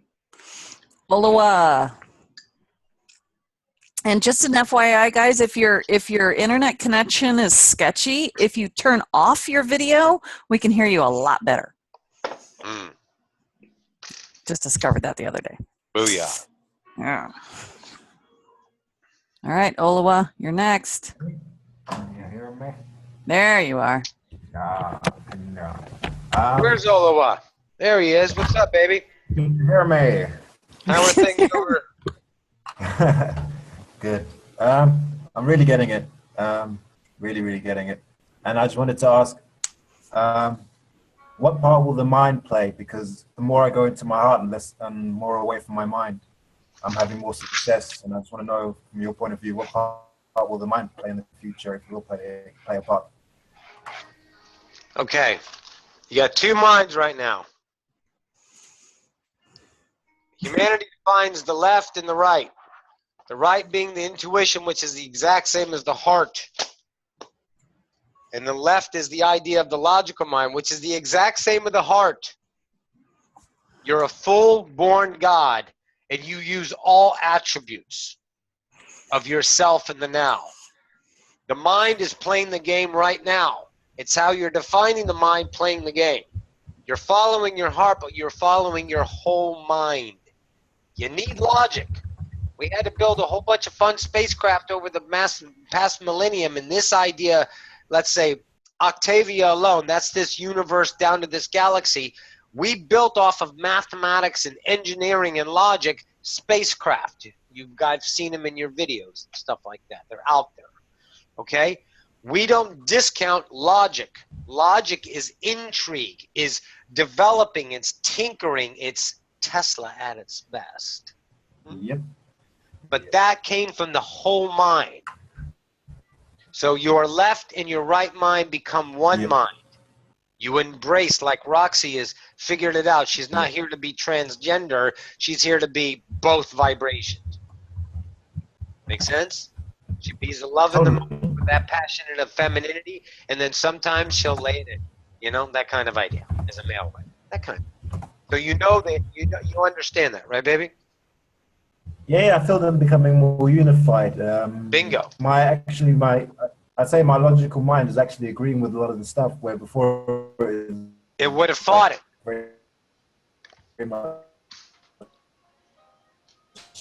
We lost you there, some. You back? And yeah, and the whole unknown thing, like trusting in the unknown, that's where I'm heading to. Yeah, I'm giving myself a bit more time to play, but then I'm really gonna jump. But yeah, really appreciate it, and I can tell everyone here that what you're gonna be doing. We're losing you again there, Oloa. Definitely the unknown and trusting in that, and just keep at it. Like, cool. Yeah, thank you. I'll type it in, but perfect. All right, baby, we love you, doll. All right, Daniel Shay. Daniel, where is he? Hello. There he is. Hi. I'm putting him on speaker view. I want to get a good look at him. Hi. Hey, baby, how are you? I'm good. Thank you for this amazing co-creation. Okay, what I wanted to ask was, I've had, like, since a very young age, a very interesting exploration with identity. Yes. Before, even like in my pre-teenage years, I was always looking at people and thinking, how are you so sure who you are? It doesn't, like, I felt like every day in the morning when I put on clothes, I would put on an identity. Like if I'd be inspired by Michael Jordan, I'd kind of wrap myself in that energy. And if I would be inspired by someone, and I'm 34 now, and I feel that I'm still doing the same thing. I'm just playing around. Now you're playing the channeler. Exactly. Yes. Yeah. Yeah. Fun, isn't it? It's very, very fun, and it gets the energy moving. But then when I have like moments of indecision, like I'm not flowing anything in particular, I'm just like not here and not there. So I was wondering if there's any thoughts on that. Sure, lots of thoughts. Lots of thoughts. See you right here? There you are. That's the higher self. Look at all your identities in the now. Mm-hmm. You are just the expression of the identity. It's the value of the identity of self-worth that keeps that identity alive. How about this? In yourself, this is an individual idea world that's best for you, most beneficial for you in this now, is you are the expression of all. So who cares who you are in the moment? Right. Let that go, and then that airiness about not being anything and having the doubt about being, or the apprehension, or the not sure I should act upon it, that's what you're deconstructing. Because I am so many things. I'm 1,000 things right now. You're a million things right now. We're all a gazillion things right now, from different awareness levels of the self. Fucking journey. Expressing. Breathing. Being. You get it? I love it. It brings up another thing, is that then I get from people like something like, one moment you're this, the next moment you're that. I don't know what's going on. You know, that's. So what is that? Okay, time. You're being a dragon. You're being a dragon because you're representing the possibilities. People like structure. Okay? Because here, I met Daniel at point A of his life. I co-created with him. We jived with each other. So me and him became friends. But when he takes himself out of my definition of that box, then I have to question the box that he's going to. If it makes me uncomfortable, then I critique him by saying, Daniel, you're this and that. What the fuck? Calm down. Be one thing. You're making me uncomfortable. I don't know if I can trust you. You're fucking odd. What happened? Where did you go? What are you being? You're being the representation of a free will idea dragon, because you are representing fear in them, which is exposure to their own limitations. How fucking awesome that you are surfacing that way. So now, how is it reflected to you? Is it valuable to you in the acceptance idea? Are you saying, damn, what about me? And you're letting go of the value of that criticism, which is your own. Can I be that? Am I allowed to not fit in? Am I obligated to be that idea? Then I contort myself. Ouch. I got to fit this person, but what about this person? They liked me, but now I changed to fit there, and I'm doing this fucking contortion dance, and it hurts to be this person, but that's okay because I need to get accepted. So I'll go ahead and sacrifice it. Oh God, I'll be mediocre. Oh fuck, someone else wants me. Hi, yeah, this is me. This is me. Blah blah blah. Oh God, you want me to change too? Fuck. Okay, so I got to be this with you and this with you. Okay, I can do that. I remember how I'm supposed to act with you here, and you get it. Mm-hmm. You got it now, right? Yeah, that's it's a fucking train wreck. Union Pacific and Chessie System got together and smashed up the fucking living. And you have to clean. You ever seen a train wreck? It's a mess. In the movie. Oh yeah, it's a mess. It takes a lot to clean up that. Be a mess maker, but you don't have to clean up shit. Yes. Okay. Excellent. Got it, Dave? Yes. Thank you very much. Hey, you're welcome. We are a full service channel. Woohoo!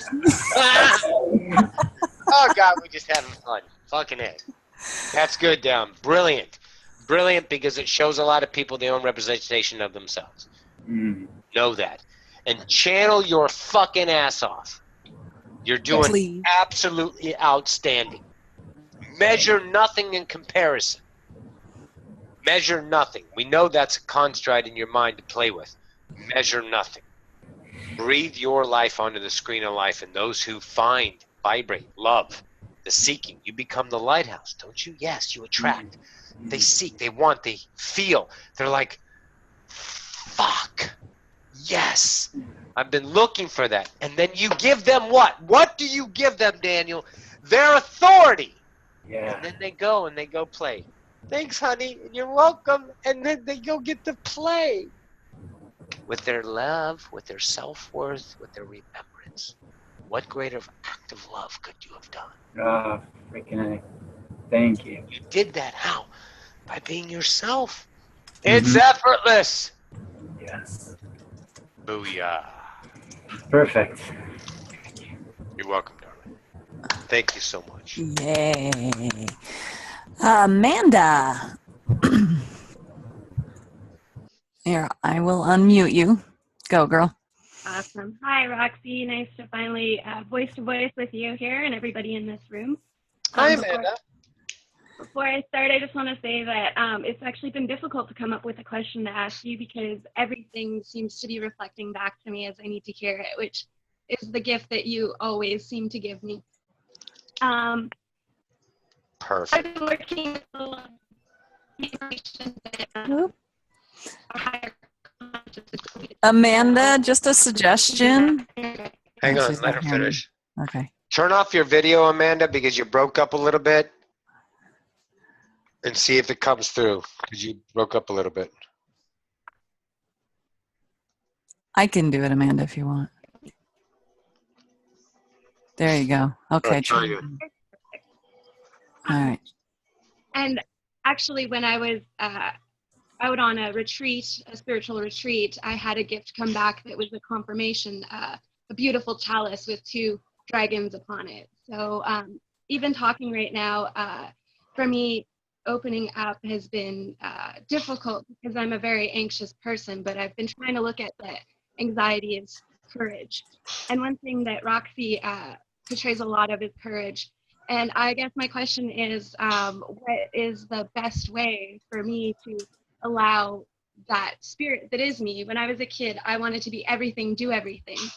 And the world says, well, no, you have to be a certain way, you have to do this. And I let that full 2-spirit part of me come forward and fully embrace all that is Amanda and not just what the world has portrayed Amanda to be. Yes. Fuck, that was beautiful. I love the way you presented that, Amanda. That was naked and gorgeous. Thank you. So here's the idea. Let me give you this, okay? Your anxiety wants you to be that now because you are not loving and liking what the world did to you. So there's a blame game going on, and that's okay because it does suck to realize that there was that. But you have to remember, child, all of those idea entities and generations and billions of years that we've been playing this game all forgot to. Everybody, despite what the versions of value and rules and morals have told you over the years, is still doing their best in every decision and every moment. So let go of that idea on what happened to you. It's deep, it's a little bit, but it's a construct and it speaks in the A. B, tiny permission slips of the now. I don't want to rush this any longer. You too, child, are young, so relax. You have so much time. Time is so slippery, you guys will blow yourself away. I'll give you this.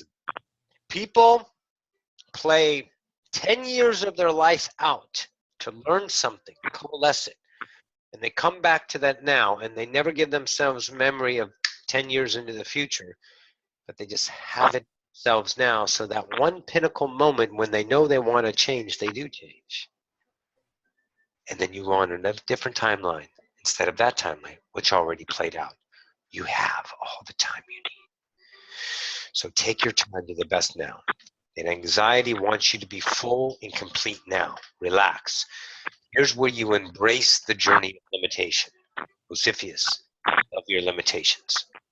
Be your limitations. Embrace them, and you will hurriedly, and without intention of hurrying, dissolve those ideal limitations within yourself. That's what happens when you engage in them. Because you are love, and you are embracing limitation. Limitation no longer can be viewed as limitation because you're embracing it. So your view of it shifts, no longer distorted. Okay? That's part 2. Part 3, the tiny permission slips we spoke of. You want to walk forward in the now to become what you seek. Experience in the now. You want to be fun. You want to be that spiritual idea. You want to be that representation. That's where the rushing and the anxiety comes in. Now do it in the now and experience. You are afraid though. So that's why tiny things. One thing comes up in the now that you normally wouldn't do, but you judge it. You weigh the consequences. You look at the cause and effect, and you're okay with it. So that's a permission slip. You're allowed to judge what's going to happen in the future, because the whole thing is a permission slip to get you to act upon your joy in the moment. And you go, fuck it, I'm going to do that. And that speaks vibration, and the now is instantaneous. So instantaneously you get an idea of, that was fun. And that was a little bit of fun. But it's not the big fun that mind holds in contempt of you. The mind of your expectations, your anxiety, your hurting. That's the structure that's driving you to this idea, question here and now. So you're going, yes, I'll be there. Now I felt good. And that permission slip becomes an idea of coalesced. That means embraced and understood as wisdom. And then you go to the next, and the next, and the next, and the next. And when you do it in the now. That's it. You do it in the frickin' now, little by little. But the constructs say hurry. The constructs say I need to escape from the enough that I am. Because I say I'm not enough. Relax. Little permission slips, baby. In the now. Someone invites you to somewhere normally you wouldn't go. Someone says hello to you and you actually feel like talking to them. Like instead of a stranger say hi. You go, hi, oh my God, how are you? It's a great day, huh?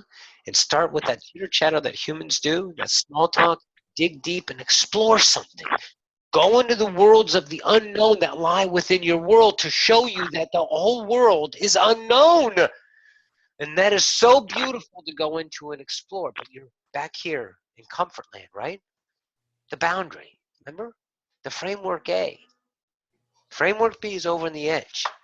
Go to the edge, a little scary to look over. You're like, fuck, I don't know. Let me go back here for a while.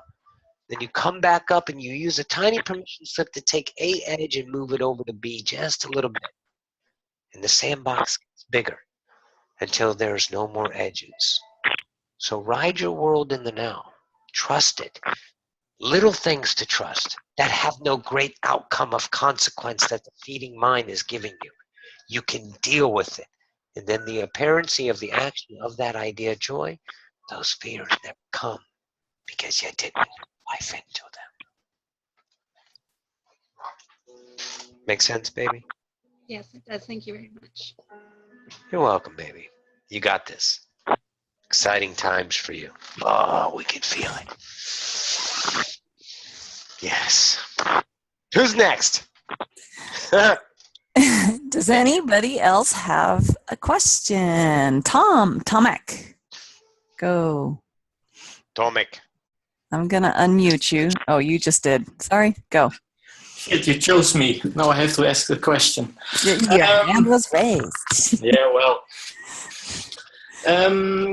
Kirsten, you gave a speech the other day about letting things go, what doesn't serve you. As if you were speaking to me directly. The worst thing you could imagine was what could happen is being homeless and living under a bridge or something like that. That didn't scare me. What did scare me was that my actions were hurting other people. And that's a much more scary thing for me than anything that could happen to me directly. And I'm now in a situation that letting go, the consequences will be a snowball for not one but many people. And that's a very scary place to be. Oh, God, this is getting good.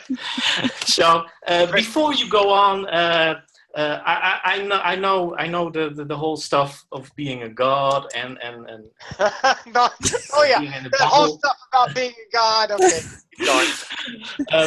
but the problem I have is to reconcile the definition of a god that is hurting other gods in their own bubble. I cannot imagine being a just God or a good God if my actions, my consequences of my actions are hurting other people. And it's when you live the life of service to others, it's very it's scary to take actions that have consequences. Tomic, you're killing it. We get it. You're actually fueling it. You're feeding it more. Okay, let me ask you a question. How the fuck do you know that you're hurting them? Because I see it. But what is it? No, obvious to you. Tomic, obvious to you, but let me ask you a question. Do I see it the same way? No. Do they see it the same way? No. That's how you're choosing to view reality. You are seeing them as hurt. You are causing yourself through your actions to kick the living shit out of yourself because you hurt others. No, you didn't. You are allowing them to change and be themselves and deal with their own reality because they're interpreting your love. Let me ask you a question. Are you purposely betraying people? No, of course not. Okay, are you fucking them over for a good time? Are you fucking them over? No, okay, no, but it's very hard to make the discernment between egoism, egocentric behavior. But that's yours. You're trying to define yourself as we did with Daniel. I'm going to be this to you and this to you and this to you because I can't offend you. But I guarantee you, you would not give such consideration to the stranger across the street if they came and asked you for $100. You would say no. But if it was your best friend that idea, they did so much for you, you would feel the obligation. But they're both gods. But it's the value in those gods that you are defining as going to be acceptable in your appearance to the love of yourself is what you're truly looking for. Kristen. Unmute. Yes, darling. Bring in Aram on this one. Oh, okay. Relax. This was directed to Aram. We give the precedence. Guys, we're going to have Roxie is going to go pee. So stand by, and we're going to bring Aram in. If you don't know Aram, here you go. Rock and roll. All right. Woohoo. Okay, so Tom, what I'm going to do when I bring in Aram is I'm going to have, after what Sly just talked to you about, I'm going to have you question yourself. Re-question the question. Okay. By the way, that was Aram. And we say welcome and thank you and greetings to you all. We are Aram. We are what is easy for you to understand is a dragon consciousness. Think of the dragons as your limitations being opened up, being freed, being a life of limitlessness. That is your dragon soul. That is this part of you that is coming forward and giving you permission to be you. Not to be the you that all these other people have been teaching you to be your whole life. To be the you that is bursting out of your heart. The you that doesn't want to worry about what other people think. The you that knows you don't have to worry about what other people think. Because that is your own creation. Nobody is thinking anything but you. If you perceive judgment, that is you judging yourself. If you perceive hurt, that is you simply reflecting this part of you that needs your attention, needs your acknowledgement, needs you to say, oh, I was hurt before by somebody's actions, and now I don't want to do that to others. That part of you doesn't need you to act that way. That part of you just simply needs your acknowledgement that this happened and now you're ready to move on. That part of you wants to evolve, but you're holding it down by playing the game of, oh, I've got to play small so I don't hurt other people. That part of you doesn't want you to do that. That part of you just wants you to grow by saying, oh, I was hurt once before. I see how that happens. Now I'm a god, and there are no other people. There is nobody in my reality unless I choose to play that movie. Your life is a play. Play it how you want. Write the script how you want. Right now, you're writing a script of responsibility. I have responsibility for all these other people and their poor little feelings. Ugh. Are you tired of that play yet? Has it gotten old? Has it gotten boring yet? Move on. Write a new script, Tomak. You can play here if you like. If this is your joy, we kind of doubt it. But if this is your joy, then keep playing that game. But truly, you are creating this stress in your life that doesn't need to be there. Did that help a little bit? I hear you. I hear you. If I'm the only one in my bubble, what does it matter what I do? Nothing matters. And if nothing matters, why am I doing it then? What's the point of it all if nothing matters if I'm the only one in my bubble? If it's only for experience. Tomek, stop speaking. You got it. Listen, that's what you do. You add shit on to make it self-defeating. What does it matter? That's the first answer. Go ahead, Aram. That was perfect. What does it matter? Let yourself relax a little bit into this. Soften a little bit into this. You're spinning down into this black hole of, oh my gosh, what does this matter? I am all alone. If there's nobody else in my reality, I must be alone, so it doesn't matter what I can do. I could go run my car into 1,000 people and hurt them, and it doesn't matter. Let that go. That is all your worries. That is all your fears. That is all your concerns just going crazy. Just relax. Relax into this. And let yourself be with your fear for a moment. See that fear. Do not try to fix your fear. Your fear doesn't want to be fixed. Your fear simply wants to be seen. I am afraid of hurting people. Okay. I am afraid of the backlash of hurting people. Okay. That's all. That's all you need to do. You don't need to fix it. We see this often. You look outside your world and you see hurt and you see other countries being bombed and you see these people over here being raped and tortured and you look out and you look out and you look out and you need to start looking in because that is just the reflection of you. If you see corruption, that is simply a small corrupted part of you, maybe not from this life, perhaps from another life. You don't have to know. That doesn't matter. Just see it and say, I see you. And leave it at that. With these simple actions, we know it's hard for you to wrap your mind around it right now, but with these simple actions, they will evolve with you to what they truly are. You are feeling fear at a certain vibration. You are feeling, it feels heavy, it feels big, it feels overwhelming. And so you must play this small role in order to carry around that fear. But if you would allow that fear just to simply express to you what it truly is, and do not take on the role of fixing it, just observe, just listen. If you would just let that fear do its thing of, I'm afraid of this, I'm afraid of that, I'm afraid of that, then it could raise to a level of lightness, of not so heavy, and you could expand. You could start standing up bigger. You could understand. But you have so much fear shield in front of you that you're not letting this knowledge that you know to your heart, Tomek. You know this. You're not letting it come in. You have so much worry. So just be easy with it. Don't have such heavy expectations of yourself. Just relax.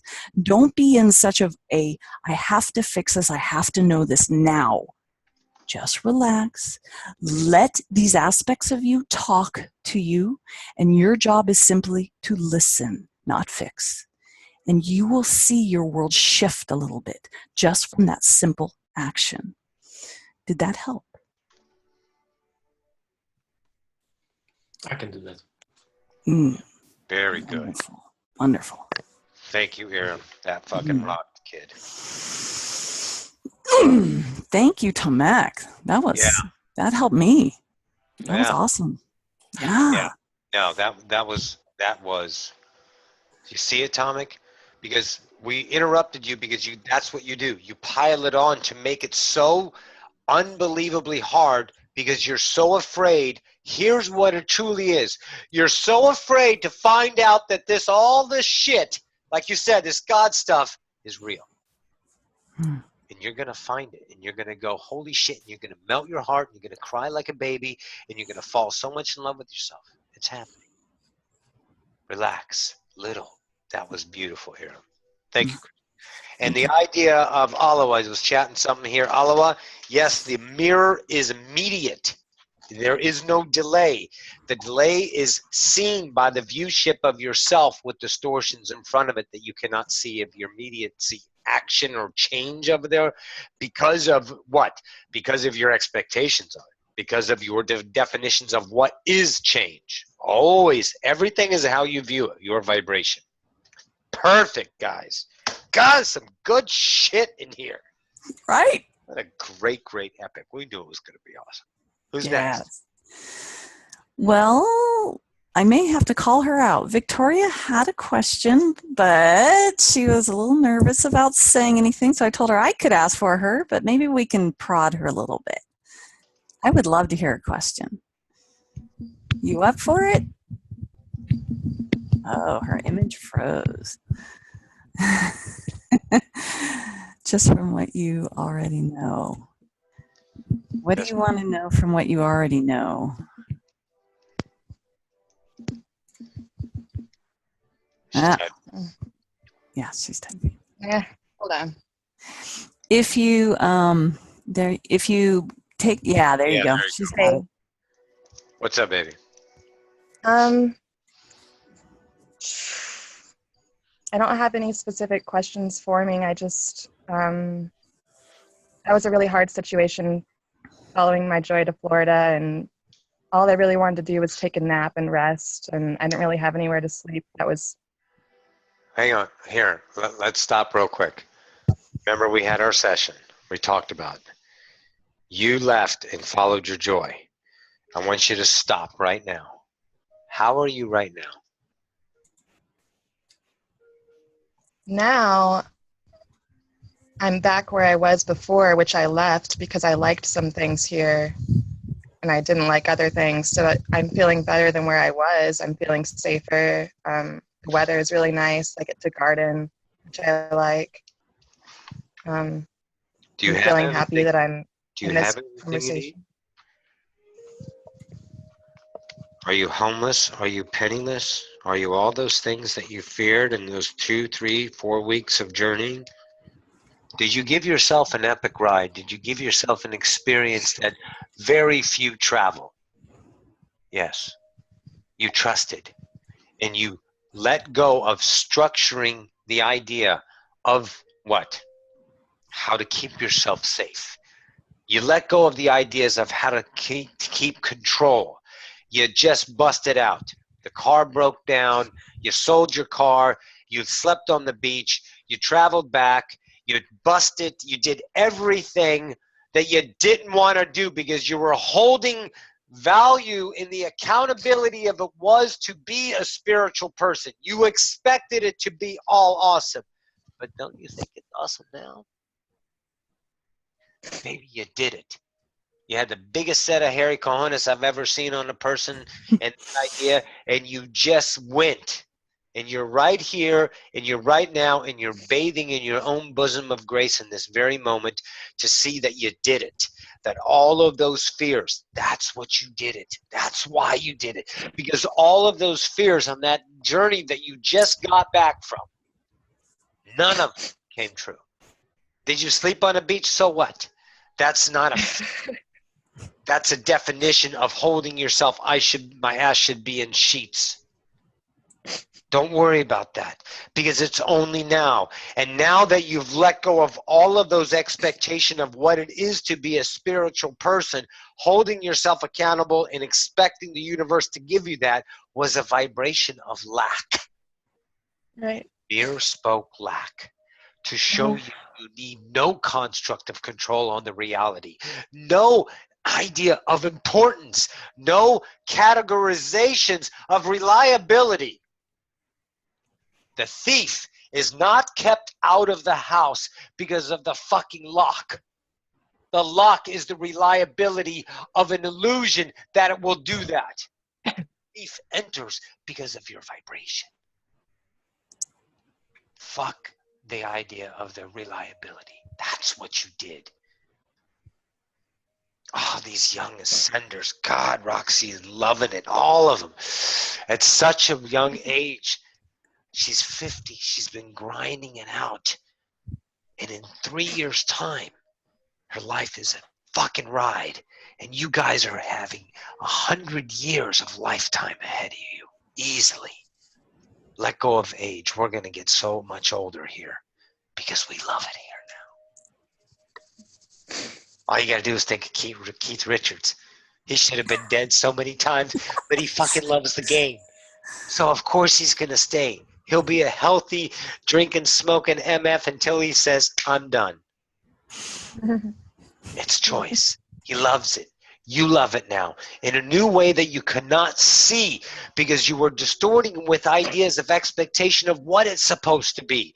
And you let yourself see your own limitations by journeying naked through this idea and just getting hammered in every direction. But every now, you're here and now. You're still here. You're still here. I'm still okay. I'm still okay. I'm still good. Okay. And then you redefine your relationship reality, and your reality flows in unconditional. And guess what's going to happen? What's happening now? The miracle. Oh, these are the moments we love. This is ascension. You're good, baby. So I have I wasn't sure if like I came back here based on lack because I was there, and or if I just kind of followed my joy back here because I wanted to be feel a little bit better than where I was. Doesn't matter. That doesn't matter. But what matters is that you're here and now without mattering the here and now. That releases you from a whole lot of fucking work, doesn't it? What about this? Did I make the right move? I guess I followed my line. Maybe it was my... Okay, distractions. A plus B equals C. Outcome, cause, distractions. Energy. Focus on diarrhea that needs no attention. Flush it and let it go. The cold stone fact is you're here and now. You create your reality. People have this idea, if I move away from this place, my problems will be left behind and I get a fresh start. Guess what? It's your vibration that speaks the world. So if you suck, wherever you go is going to suck because that's what you're telling the mirror. It's not a black cat, kiddo. It's toothless. Hello, it's a dragon. Does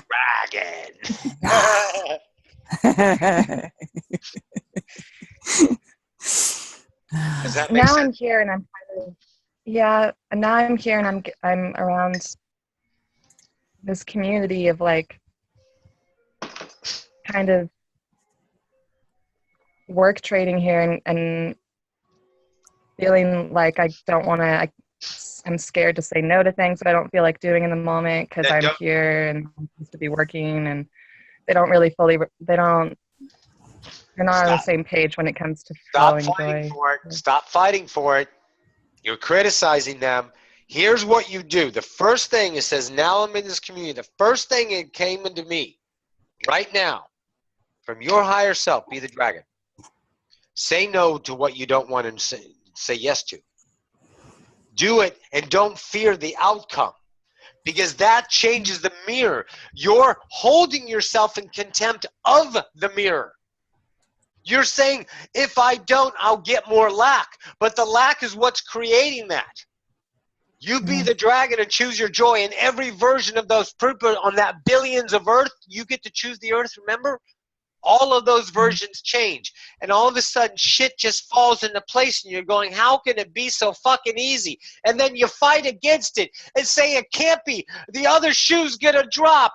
Nothing lasts. And that's another limitation you blaze through because you're a god. And you trust the now. You be yourself more and more and more and more with those little tiny permission slips we talked about with Julia earlier. You just keep choosing your now, and that changes the mirror. It's not one Earth. It can't be. There's billions of Earths. They've already proven it with the idea of your quasi idea. Well, it's not quasi, it's quantum still, but it'll be quasi later.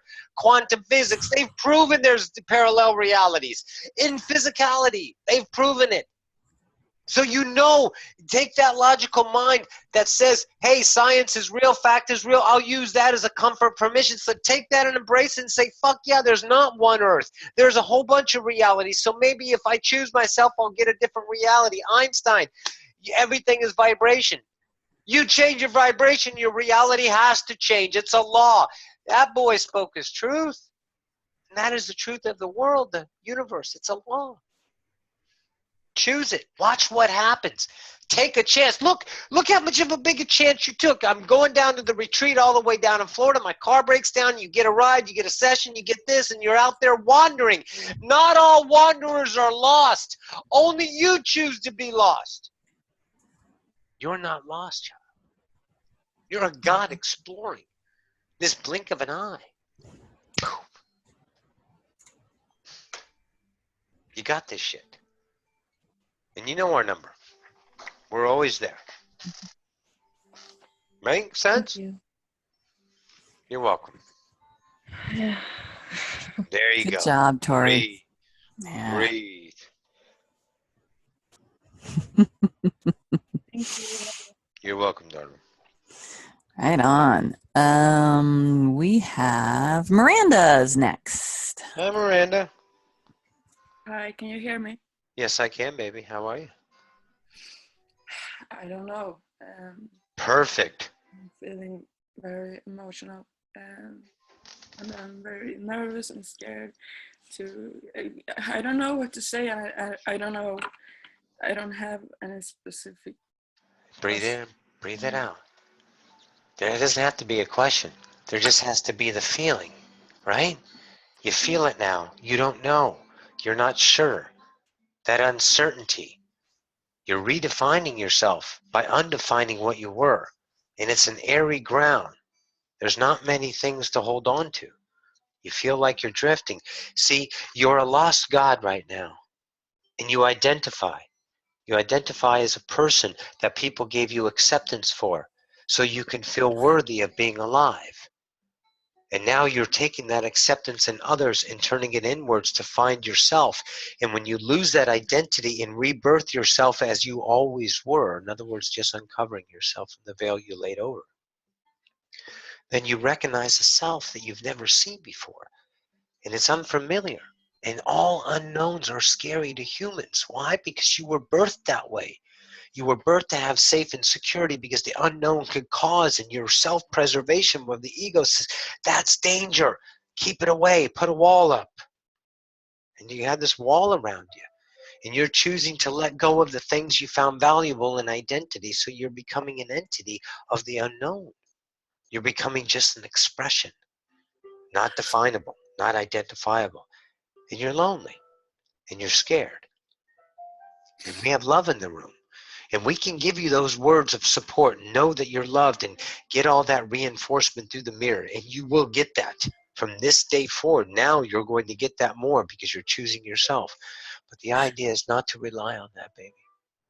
The idea is just to turn in and right there and find that love within the self and says, fuck, I'm worthy. I'm okay being me. But I'm trying my best. You're doing your best.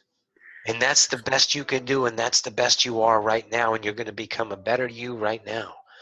And right now you're a better you because you came on here and you spoke your joy and you took a chance to breathe your heart and have it lay naked before all of us. That takes courage. The virtue that's at every testing point of every other fucking virtue and courage. And that's what you just did. Okay, baby. You're good.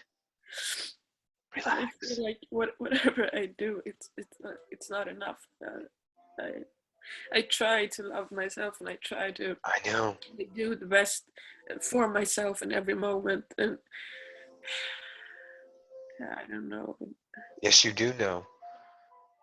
You do know. It's just loving yourself without trying to love yourself. You have an idea of love, so you decorate it with ways to love yourself according to what I could do to love myself more. All that's time. All that's stretching nows. What you want to do is just allow the now, and in this now, your bravery, I love you for. So now you choose that. Fucking A. I just did that. Now I love myself for the action I just did without trying to love myself. See the simplicity of the moment? Your action speaks vibration, experience, discernment, and you just felt your love. And that was in the now. And that's all there is. And next now, it'll present itself. And when those ugly idea of rearing thoughts come up and say, you're not enough, you should do this. This is not who you are. This is scary. Are you sure? You know what might happen? You say, yeah, you're right. But right now, it's not happening. Right now, I'm right now. And you have an army, a legion around you. And it's called co-creation. And the idea of atomic, let me give you this, atomic, listen to this.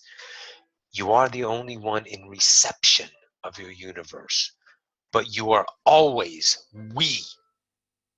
We're never alone. Even if there's no one in your vibrational point of view in your senses, being alone in a room, it's always we. You just receive the I that you are. And that's your free will of all that is. So know that you are never alone in your universe. When you need to reach out, your legion will be there. I'm right here. I'm up here. Ocyphius is here. Aram is there. Roxie's right there. Roxie's a phone call away. You're never alone. We're in this together. We're not here to be some heroic idea of an ascended master and I did it, you can do it with your own self-love bullshit. I'm going to fucking be there. Just like everyone else will be there. And we're going to walk you through the fears and we're going to cry with you and we're going to be the human as a human God can be, and we're not going to judge ourselves for our own evolution because we gave ourselves amnesia. We're not going to do that anymore. Because we're just fucking naked and we're love. And we'll let the others shoot their daggers and their arrows, and they'll just bounce back. And they'll see themselves, so we have serviced once again. Love yourself, baby. I love you. But I can't choose to love you. I've already chosen that. Only you can choose to love you. By just allowing the now and the beauty of the moment, with no definitions, no structures, no ideas of what it is to be love to yourself, and just feel it as you feel it now. Your tears are joy. They are tainted with fears, but they are joy, certainly. They are joys of evolution. They are joys of deconstructing, of shedding that snake skin that you held so valuable in identity to become the larger idea. Knowledge, wisdom, God. Okay, baby? Thank you. You're welcome. We all love you, baby.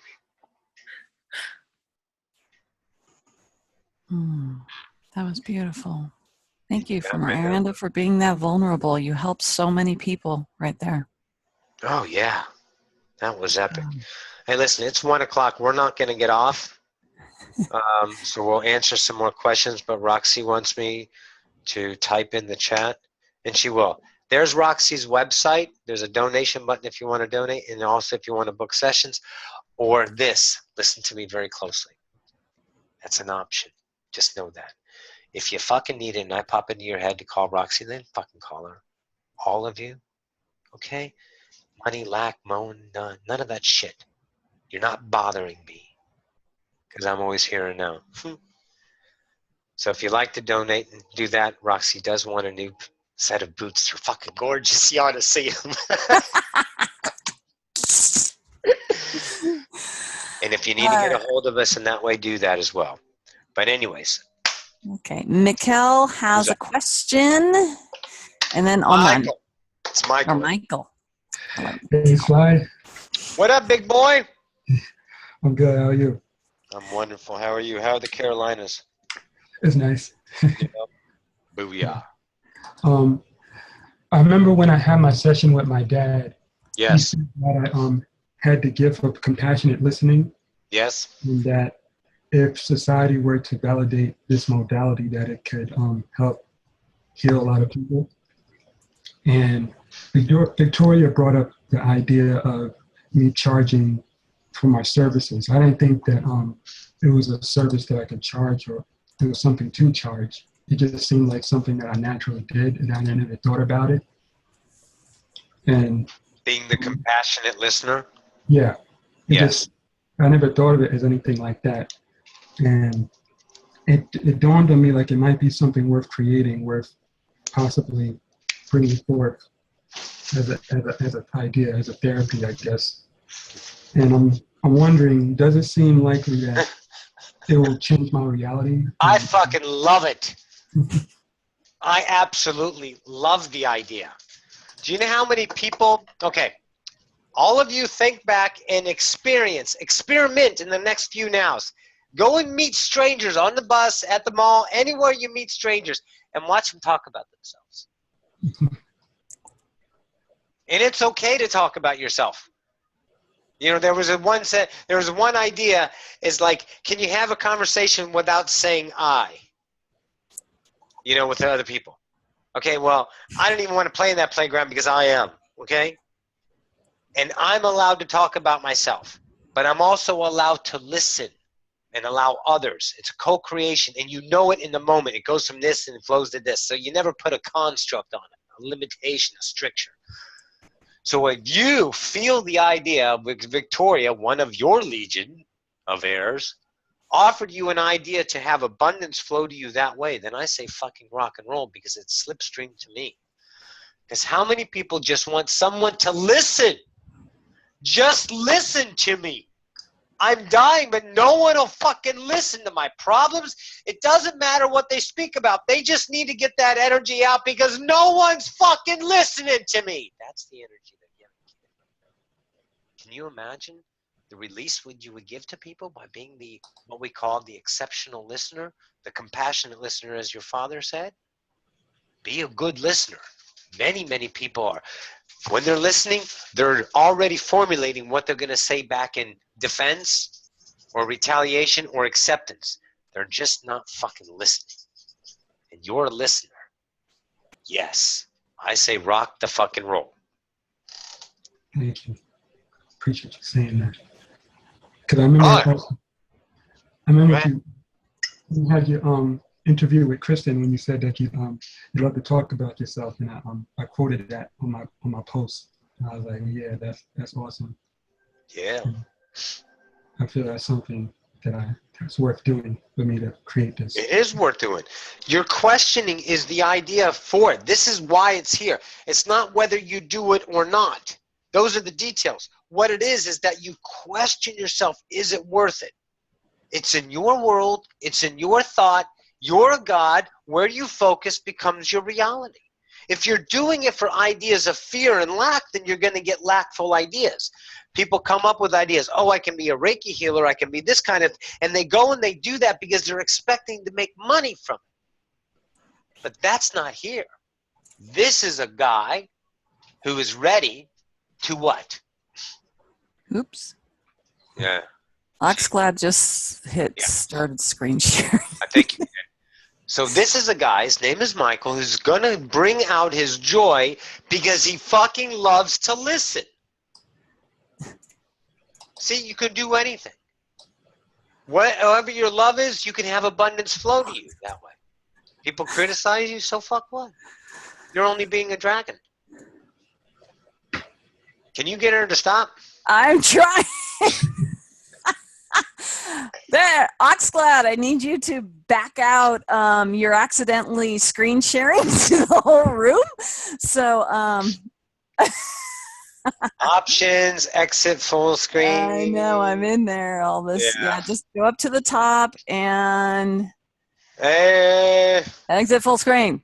You must hit exit full screen. She's doing her thing. Exit full screen. Just go up to the very top. It'll say stop sharing and just click on that. Is she there? Can you see her on camera? I cannot see her because this has caught. I see exactly what you see, which is not her. I'm going to go to her. Yeah, there's got to be a way. Roxie's saying there should be a way. I hate to do this. There we go. All right. Yeah, with this thing that I want to do, if I'm doing it mainly for free because it's just something that I prefer to do. I want For to, now? yeah, to connect more. Yep. And if I receive donations, that's fine, but it's not really about that. It's just, But okay, stop right there. I just got the vibration. Do you deserve to get donations? I believe so. Okay. Then allow them. There's a vibration there. Maybe I should be like kind of spiritually cool. If I get donations, that's awesome, but it's not really the point. We know that, but you don't have to justify it in your world. That's not the point. Roxie wants donations. Fucking guys, donate. Go ahead. You want donations? Tell them. Donate. That's the way this idea in this space-time. Abundance is money. Abundance is gift. Abundance is A, B, or C. Don't put a realm on it, but if people want to donate through monetary, fucking accept it within yourself so you can allow that abundance to flow through you. You following me, Michael? Yes. Yes. Booyah. I appreciate this. Thank you. Excellent. That was. I don't see anybody else's hand raised, but apparently Daniel's pants are down. Awesome. We got that going for us. He'll get donations that way. That'll work. Boom, chicka, boom, boom. Good thing the screen is on the top half.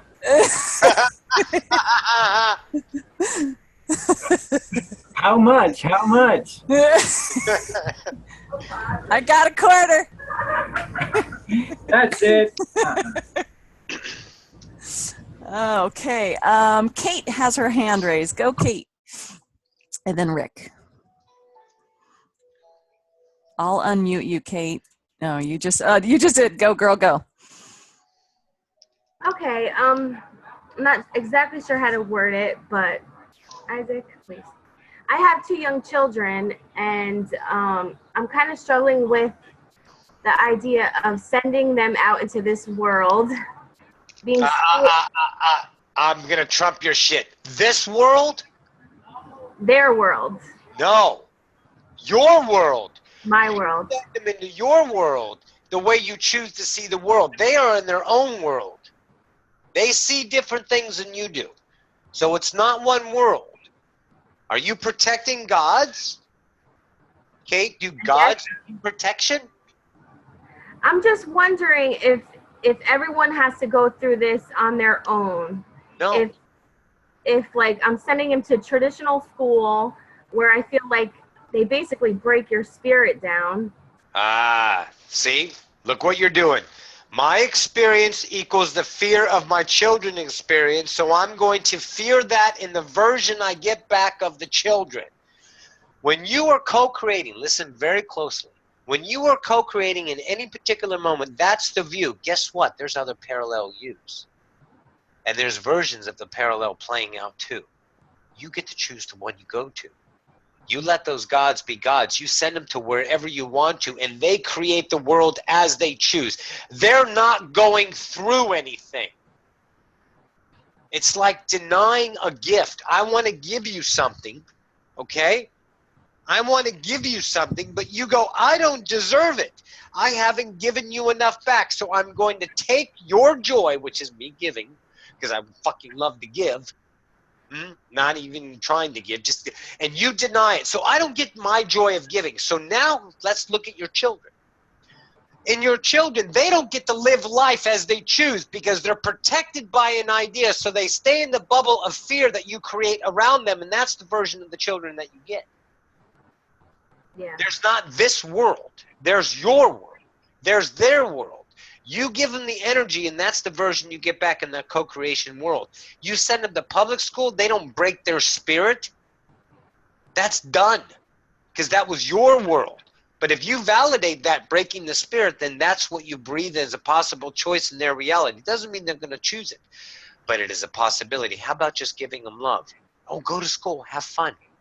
There are more and more children, especially the new generation, we call them the entitled generation, that they're like, what the fuck? Teach me something I want to know instead of this bullshit. And they're doing that, and it's changing.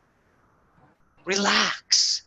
They're gods. They know every reality. You're not here to throw a blanket because then you become the same construct that was done to you from the past, and you continue that version.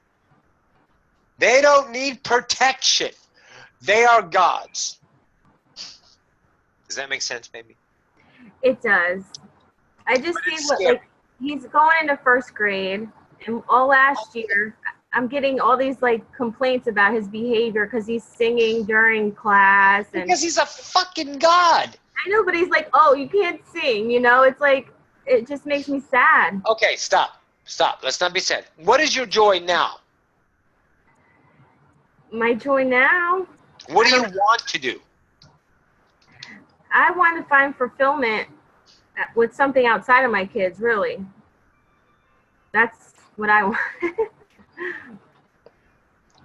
What can you do for your kid that's your joy right now? Just love him and unconditionally, I guess. So let him choose. Is your joy to send him to first grade? Well, yeah, it'd be nice to have some time away from. Okay, so homeschooling is out, right? Yeah. Perfect. So that is your joy. Then do that and let that entity choose their joy. They gotta see limitations. They're here for the experience, but if you keep them in a fucking cave, they're gonna come back and choose another set of parents that are gonna let them fucking explore. Yeah. I just, you know, you go back to your own childhood and how you start to put value in other people's opinions of yourself. And, you know, I don't want them to have to go through that, but I think that's natural too. So, you know what I'm saying? Yes. Yeah, let him be, baby. I can't stop that from happening. I can't stop him from. You don't want to. Yeah. You want them to skin their hearts and skin their knees, learn of love and ABCs. Oh, I love that song, Seasons in the Sun. I know. So anyways, you want them to live because they get their experience. You want to slide into the fucking funeral home all fucked up and dirty and go, what a ride, instead of, oh, I'm here now. Give me a nice coffin so I can be mediocre still. You want to go, man. You want to let them live. They're gods. You breathe that into them. What does that give them? That gives them their own vitality back. That gives them, hey, I'm allowed to choose because my coveting mom that I rely on as life said I could. And then they get to experience by being themselves and choosing, and then they get their own reflections, and then they remember themselves. That's the journey. Let them go. Let them be. Fuck them. They're gods. Yeah. Rock and roll. Thank you. You're welcome, baby. Okay. Rick. Just unmute Hello. yourself. Rick, you got a dream, don't you, baby? Yes, I do. Roxy, man, How you doing, sweetie? You look good. Good. You're just one hell of a ride. I got to tell you. Yeah, Roxy likes to be ridden. Oh, yeah. It's great. Go ahead, baby. What's up? Hey, listen, I had this dream night before last, and I live in Michigan, and I raised my kids in Traverse City, so I'm very familiar with it. And I had just dreamed that it was Traverse City. I was going up to the bay in Lake Michigan, Traverse City, and I was driving, and it was kind of cold, and I thought maybe the roads were icy, so I get over to the main roads by the bay, and I get on the road, and I see the road, and I I thought it might be icy, but it got onto it and wasn't. It was raining though. It was raining. So, and I see the bait and everything, so I'm driving along. And I knew I had to go to this place where a session was of people I know, like a meeting. Yep. So, but it was a fun time. So I'm driving to it, and I'm driving down this road. I get to the edge of the road where I have to go out further into the extension of the end of the peninsula there. Right. And so as I go to make a turn onto the road, because I come out the end of the main road, and I make a right-hand turn, my car goes into it's raining, but my car goes into a puddle, and the front end of it gets buried. So I back up, I get out, and I see that there's around an edge around the right of the road. I go on that edge, and I get over to the main road. And as I'm sorry, to the road that was supposed to go to the peninsula. Right. So I get on that, I'm making a right-hand turn, and the road's clear, but it's dirt, but it's clear. So I drive on for miles, and I get to my location. And then I'm there. And as I'm there, I walk in the house, and they're making stuff in the kitchen and stuff like that, and everything's fine. And there's only a few people there, but I go into it, and I have a good time from that point on. But the drive was interesting to me, and I want to understand exactly what I was going through on that journey. Okay, on the drive in and of itself, okay, how did it feel to go off the road into the puddle? I thought, oh, I got to take another route. Bingo. And so I did see something on the right side that I could drive the edge. But you didn't. I did. I drove that edge. After, not right away. Bingo. Drive the edge, that's all. And what happened? You went to a place, and it was what? Fun. Yes, it was. Because you're going down a path that's comfortable, but every time you see the uncomfortable, edgy path, you put yourself in a ditch, and then you end up going there anyway. Yeah, at the same time. Of you stopping and then going down because you're questioning your own self-worth to choose the idea, like the edge workers that we are, the ones that are blazing the trails into a larger sandbox for others to come and play in. I've had that dream before a couple of years ago. So and since then, I've been doing a lot of mishaps. And here's a part that's very interesting about this. It wasn't about the dream, but in the last the last several months, I got involved with some binary options and stuff like that. Sure. It has buried me. I mean, it's totally buried me, wiped me out. I'm in debt and everything else. And so I got to the point where I was really upset with people that were involved. And I let go of it all. I let go of it all. I know that I'm abundance. I know that I'm everything. So I let go of everything. I got myself back in my joy. Watch this. And when I did that, in the last month, there has been abundance open up to me that is unfathomable. I mean, just incredible abundance that is going to be coming forth in the next 3 to 4 months. Actually, it's starting right now, but it's just amazing how it switches itself when I let go of everything. Just incredible. Because what did you do? Stop running interference on your reality. Right. That's what we talked about way at the early. You fucking said, fuck it, I'm done. I'm not going to go. And you got naked, and then miracle after miracle. But those ideas of the roads, every time you go down a road that is the idea comfort, stay away from the right-hand side. That's all it was. Yeah. It was more of a representation of not what to do, it's what you are doing. Right. So it's perfect. Right. Powerful. Damn powerful. You're powerful. What a journey. What a journey. It's getting more fun and more fun. I have compassion for people. I want to help people just like you do. And I got all these ideas. I even write stuff down, all these ideas. And now I see things coming forth where all that stuff I've thought about, I see it could be possible. Not that it wasn't, but now I see it more. Yes. And beautiful? That's great. What a journey. What a hell of a ride, I'll tell you that. And that's what you want, man. You want that soul-filling ride of experience, because when you're done with the show, you're like, fucking A, man. Yeah, that's what I did. I lived it. Yeah. And all that stuff. All of it. Fantastic. I'll be coming your way in the near future. Down here to San Antonio? Yeah. Gotta come see. All welcome. Come play, children. Come down. Welcome. All welcome. All welcome. Thank you, Roxie. Bless you. You're welcome, darling. Bless you too. Wasn't that from Poltergeist? Yes. All welcome, children. All welcome. But there's also, oh, sit down, come, children. Story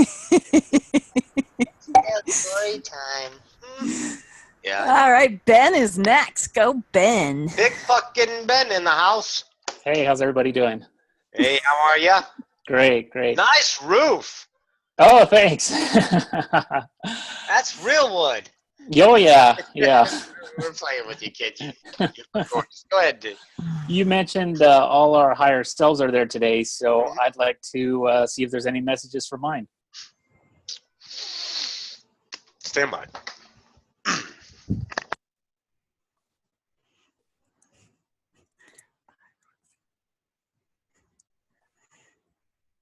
Got a little water.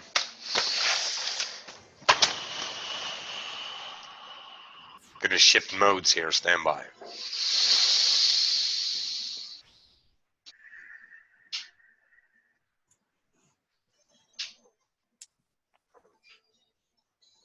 You know, it's always unfamiliar for Roxy when she gets a new vibration in herself. She tries to interpret it in different ways of higher selves.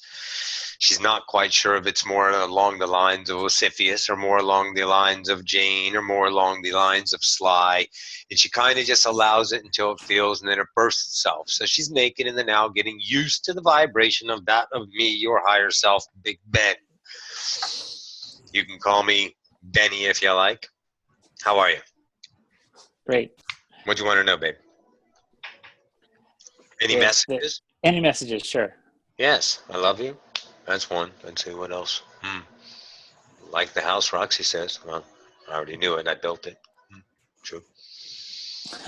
Truly. Simplicity. You're looking for something in the idea of guidance. I understand that. The idea of this question and this idea of guidance right now is to do this. Have a conversation with me. Roxy's last video was epic. It was that of talking with myself. And that of Bianca, we are reflecting an idea, Roxy's idea experience. That of Bianca, who sits among us, sees that she goes into her mind and trusts and go in that and talks with the self, because the self is everything. So in the idea of you in this space-time now to do this, talk to me. Name me what you will. Have the two-way conversations. Start playing in an unknown sandbox, if you will, using Ocyphius' words. It's a fort in your words. You get to go and hide and play in this fort that's outside of the house where responsibility lies when you were a child, where you had to do chores and you had to do this and school was tomorrow and all that shit, but you found the fort and you built it. So come in here and sit with me and let's have conversations. And that becomes more and more of your fort in consistency in the playground of conversations with me. And we have good conversations. This is my message. Great. Thank you. How's that, Ben? Excellent. Thank you. You have a rockin' self. Have fun with them. Thank you. Roxy loves to go, God, fucking awesome, man. She gets a new vibrations, like, and then when she goes in there, she gets to see that world. She vibrates that world. So she is, God, fucking another huge God. Huh. She loves it. Well, thank you is what she says. Awesome. And of course Thank we do. you. You're welcome. Very cool. Jennifer. Go, Is that girl, go. Jennifer Bellis? It is. Jen, baby, where are you? Right here. Hi, baby. Why are you not on camera? She's probably on the other page. Right here. There she is. Hi, Ooh. Hi. Sorry, my voice is kind of cracking today. So, first of all, hi, this is very cool. I chose my now, so I decided not to go to work today, and I came here instead. Thank you. Yeah, it's kind of funny. I've been working with Kristen and just funky people like Alua, I see you. Hi, Alua. And all of these great, awesome dragons with the Losing the Dragons. Did the dragon class losing the weight? Yeah. Fucking epic. And the last thing that we talked about was how emotions morph You know, how they transform. And I've been doing that a lot. I've been doing that so much that I kind of feel like I'm on a caffeine high all the time. And it's kind of, it feels like the ground beneath my feet is sort of being taken away. And I feel the jitters a lot. Yes. So how can I kind of calm that down? All right. Are you talking about the caffeine high because of your diet, or are you talking about the caffeine high because of your vibration? No, I'm not on a diet. I'm on a, I'm not on a diet. Your vibration is caffeinated right now. I'm a dragon, okay?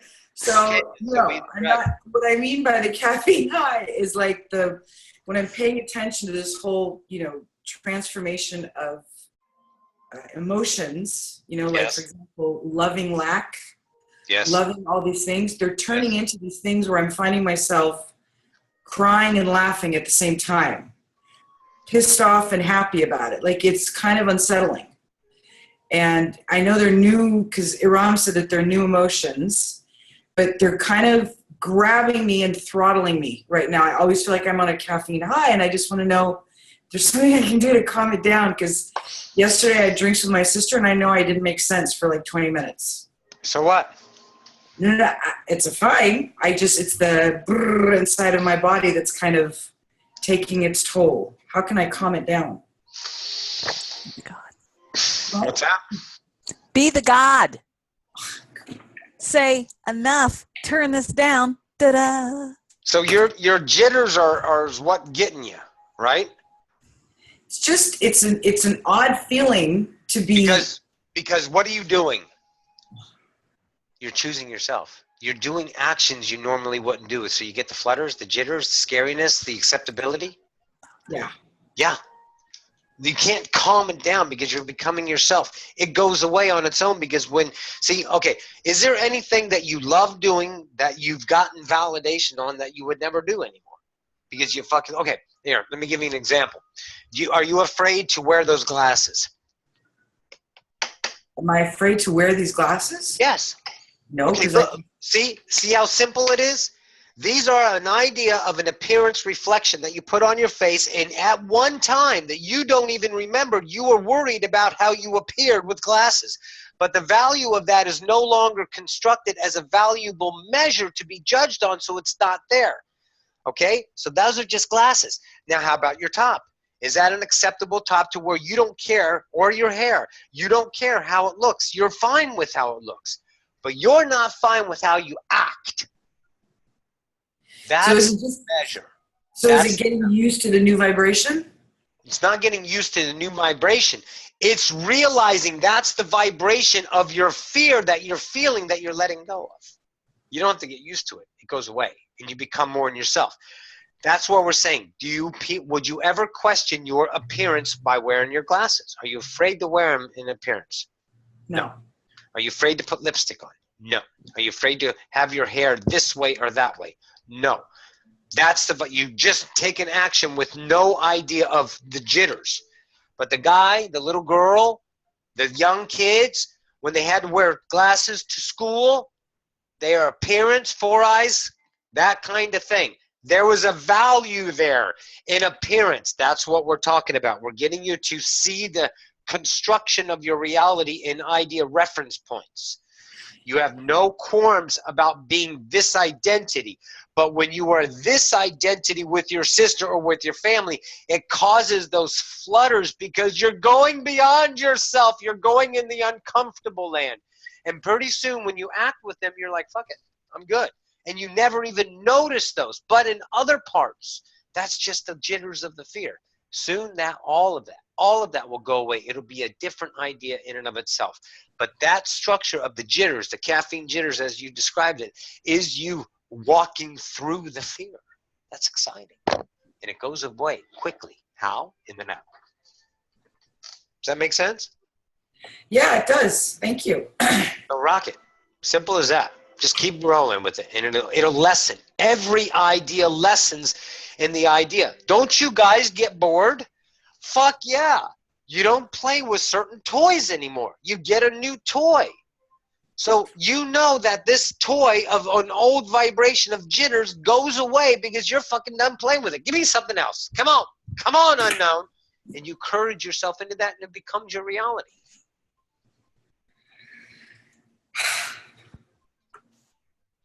Are you checking in on the here and nows? Because it's been a couple of solid years, and you're still doing awesome. I just want to make sure you're still doing awesome.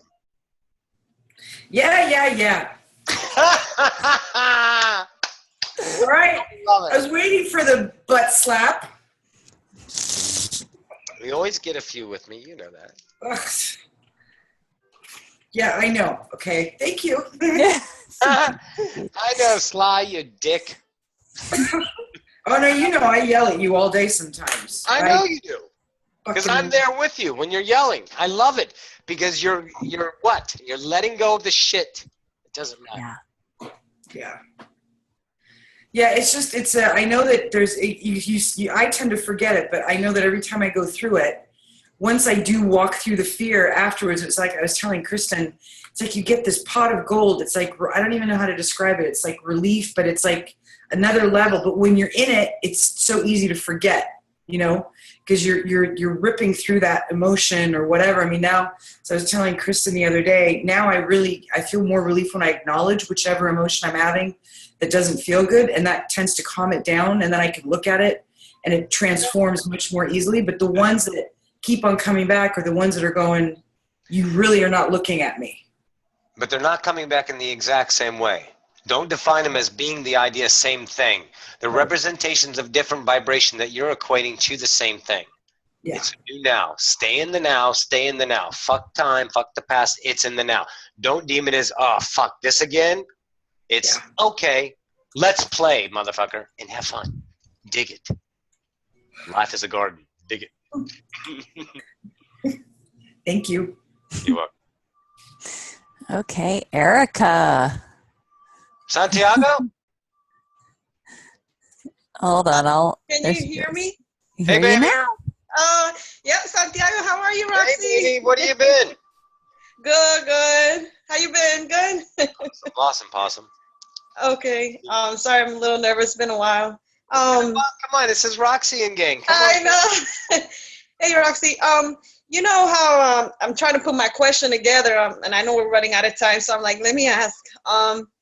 You know how Bashar had released where this new election year, towards the end of the year, there was going to be a realization of alien civilization. A major change. A major change. Change. Exactly. And then where there was going to be a realization that there's aliens. Disclosure. So, alien disclosure, yes. So does it mean that, you see, I would like more alien disclosure on a personal level. Do they have to come out for a larger population first before they come to us individually? No. Or is it the other way around? Because, you know, it's, you know how I told you it was probably more than 3 years ago where I had a contact through my phone, but yes, nothing for since then. And I just want to connect so bad, but I'm wondering if it has to be a larger population first before it becomes more individualized. No, and the idea of co-creation, it has to become an acceptable reality that, hey, there are really fucking aliens because the authority just said so, and that becomes the permission slip for the asleep world. Because the governments have said, yes, we've been hanging out with the ETs for so many years, and we've got this, we got the Mars jump gate, and we got all this going on, and there's actually, you know, shit on the moon that we haven't disclosed, and all that stuff comes out in the next few years. That's a co-creation. But individual worlds, you don't need permission for that idea. It'll be you and your world.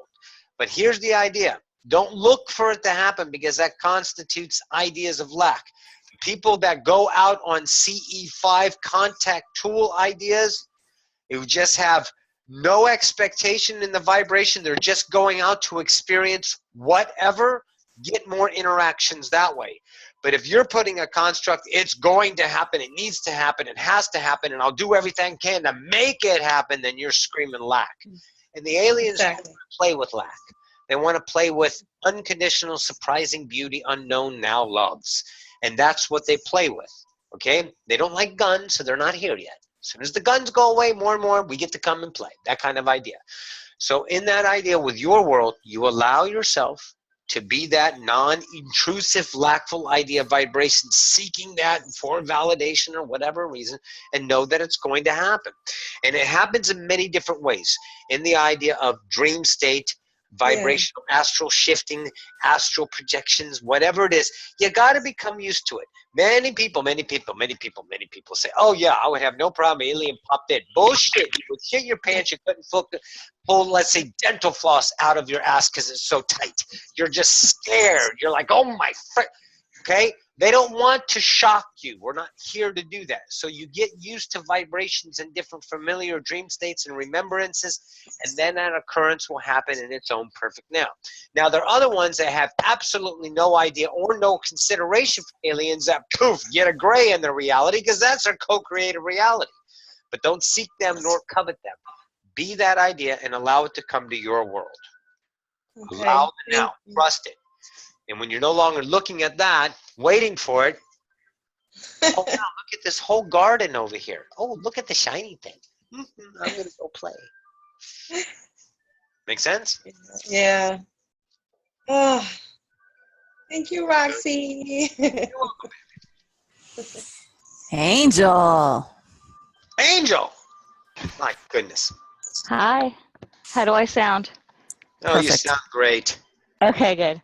It was really exciting to raise my hand, so I did it. You are too funny, baby. So, you know, anything around my field or whatever's just kind of hanging around, you know, let's play, I guess. Let's see what's up. How's Brad? What? See, I didn't want you to talk about him. How can I not? That's your vibration. You're seeking that because you seek and receive what thou energizes. You're energizing. What the fuck's going on with Brad? Yeah, I'm just going to play that out. There you go. That's what you want to do. You want to play it out in the now and no longer try to figure out that game, because the game of figuring is off a logic of individual experience and what's valuable in that experience that can change your reality, which just fucks it up. Yeah. So you let go of the game and stop trying to figure out keeping yourself. You know this. We talked about this. You and Roxie talked about this. Right. You just play in the now. So other than that, it's awesome. The idea of what? Selling the stuff that you have? Absolutely.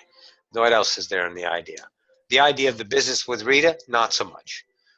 That kind of played out, but it's not really going anywhere because there's no perceivable. You got to let go of what it's going to become in order for it to work. But it'll mutate if you want to go down that line. That's a possibility. Nothing wrong with it. But you want to do it? That's the honesty of the self. Do I want to do it? Does it look exciting? Is it a shiny thing for me to play with? And don't worry about your abundance once again pinging off your left fucking brain right now. You're always going to have that. You set that up. We've set it for you. For 2 years that we've been playing with each other. 2 years. All those fears. You still have money flowing out of your asshole. So stop. Right. In a nice way, guys. Okay, cool. Yeah, the Brad thing kind of spun me for a minute, and I'm just like, that's exhausting. Yes. Once you get tired of playing with it, then you'll be yourself in that moment. Just stay with it, play with it, energize it, fight it, do whatever, and then that right now you're like, I'm fucking tired. I'm exhausted with it. You're right. What am I doing? I'm beating the crap out of myself trying to fix a problem that's not broke. Allow the now, beat myself. That's right. That's right. That's what Sly said. That's what Roxie. Okay. And then do it. How's John? Who? I'm sorry, you said Johnny? Yeah, Johnny boy. Jonathan. He's good. He just got up, so, you know, that's a summer. Yeah. Yeah. That's awesome. Let him sleep the summer away if he wants. Sure. He's having fun. Hey, Rob Bear. Yeah. You hear him? Oh, yeah, we can Google him. Yeah. Hi. Love you, Rob. He's giggling. Okay. All right. Well, thank you. I'll You coming Wednesday? Yes, I'll be there. All right, baby doll. We'll see you then. All right. Love you. Love you guys. Thank you for bringing Raw. You're great too, but sorry, I just love that little muffin. It was so funny because like Brad just left to the story. He's like, man, that baby is surrounded with love like all the time, and I'm like, yeah, awesome, yeah, that's of course, why not, right? But yeah, he really is. He's just so fun. Love him. He's been so entertaining, jumping around, waving. He's just my teeny fix is there. I'm good. Awesome. You're welcome, Eric. Bye. All right. Love you, baby. All right. We don't have any more hands raised. Oh, wait. I just saw. Oh, I'm going to butcher it. Dodley? Dodley. Aha. After Dodley, there's one more I'm going to answer, and I already know who it is. So Dodley's the last one on the raised. Is there another raised hand besides Dodley? Not at the moment. Okay, don't raise your hands anymore, guys, because we're going to call it. It's 144, Roxie's number, so she knows to call it. So go ahead, Dodley. Go ahead, baby. Yeah. Do you hear me? Yes. Of course I hear you, baby. How are you? Yeah, I'm fine. How's Ibrahim? Good. Now I'm just at the point that I don't really care about much stuff. I just want to feel good. Go for it. Just not really question myself. If I want something, I'll just try to feel good about it. So it's not really a question. It's just more like, if I can. No, not if I can, but I just want to go for it. I just want to feel good. So if there's something around, or I don't know, if there's something I should know or anything, or. Baby, you and Ibrahim are so connected right now. You know what you know. You can walk out that door and go do whatever you want to do right now. And that's the fun that you want to find. Just like in the idea. Just got the idea. Or the idea earlier. You're categorizing your ideas. Let go of any idea of what to do. You're still wanting to become a little bit. You're already awesome. You went to the channeling class. The first time you channeled, you slipped into it. You brought Ibrahim for it, and now you're channeling your ass off whenever you want to. And that is still not filling you the way it was you were thinking, because you're seeking an idea. And that idea is perception of I want to become more. That's what you need to know, is you're already enough. And whatever is in your reality to play with will show you the funds once again. You can let go and relax and stop trying to become something when you already are that awesome, Dudley. That's what you got to see in yourself. That's what you got to know. Okay. And go play. Just go play, kid. In whatever way play is to you. And keep going. Keep pedaling. Keep riding. Keep. And now is exciting to the best of the self, and it'll reveal the world. You'll be inside the Wonka factory in no time. Okay. Be excellent to yourself. That is right. Tommy Jean, unmute yourself, baby. You want me to ask the question for you? Okay, he's right here. Can you unmute? Okay, go ahead, Tommy. I just did. Ask your question, darling. I just wonder what my home on Sirius looks like. What's it like? Okay, then. Mute him back because we're in the same room and it'll maybe echo. Okay. Okay. Storyteller? Yep. Ocyphius is better at this. Stand by. Okay.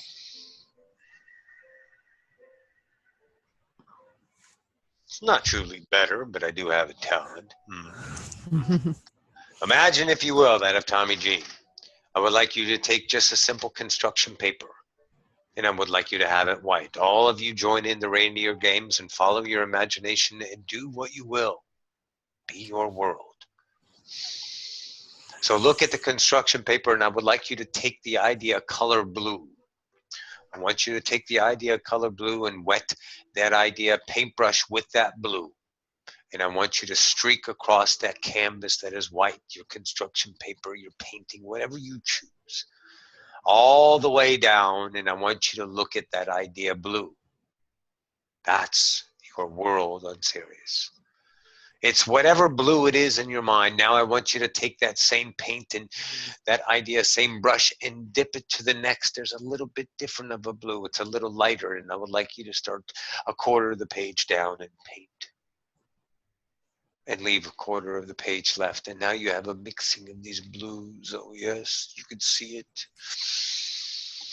And then do not clean the brush, and I want you to dip into yellow, and I want you to take the yellow and start at the top and paint down with the blue and the yellow to about a quarter of the way, and then go down to the bottom. And that is your horizon on both sides. You live in a mirrored world, entity. That blue in the middle with a little lighter blue, now I'd like you to paint that again, and I'd like you to mix that brush in an even lighter pale blue that you see there. It's the fourth one over in the idea. Dip, dip, dip, paint. Yes, that's your colors, little yellow, little light blue, pale blue, dark blue. That's idea. That's your house. Oh no, how can the house be non-structure? Your house is a vibration of color. You would see that house from a distance on the outside as just a wisp in the air. It would be a construct of a bubble birthing and collapsing and birthing of different colors and collapsing. And now I would like you to see that idea dimensionally. So swoop up and go dimensionally forward. And now you see a disc that is lightly rounded in blue color with mixings of whites and yellows. And it is circular, and you're spinning above it in all directions. You see the idea circular. Your idea fits into an idea of vibration. 2 vibrations it fits into. That's your house. It would be that of structurally on the inside when you vibrate into it, that idea of dimensionally from the top to the bottom, that of 35 feet, in the top being disc round and the bottom being disc round. So it is like much like a flying saucer in your representation, but it is color on the outside. You cannot see it in that idea structure. It is only apparency to the idea of the obscure mind, to the mind that seeks nothing. Those peripheral ideas you can see. And in that idea, you vibrate into the house, and it is that of shiny. It is that of light, and it is circular. And the circumference is 150 feet. That is the distance from one side to the other, and the idea of that idea curvature being that of 30. And then in those ideas, you have vibrational rooms up here, and you have vibrational ideas. As you saw in Sirius, you have staircases that you need not use. You vibrate and walk from one level to another. We say vibrate, but you give yourself the representation in that idea of just eluding yourself to walk up nothing. But you do have stairs, for they are apparent, and they are beautiful, and they are aesthetic, and they are pleasing. So you use different ideas, structures of memories that you have. You've placed the world of earth constructs in this corner. You've placed the world of Arcturian constructs in this world. And you've placed the world of these constructs in the life that you lived in the Akume civilization. And then over here on the Syrian idea, you have more of the home world in this world, that of Tommy Jean. And in that idea, you roll your worlds together and you blend them in the idea of up here, down here, over there of your house.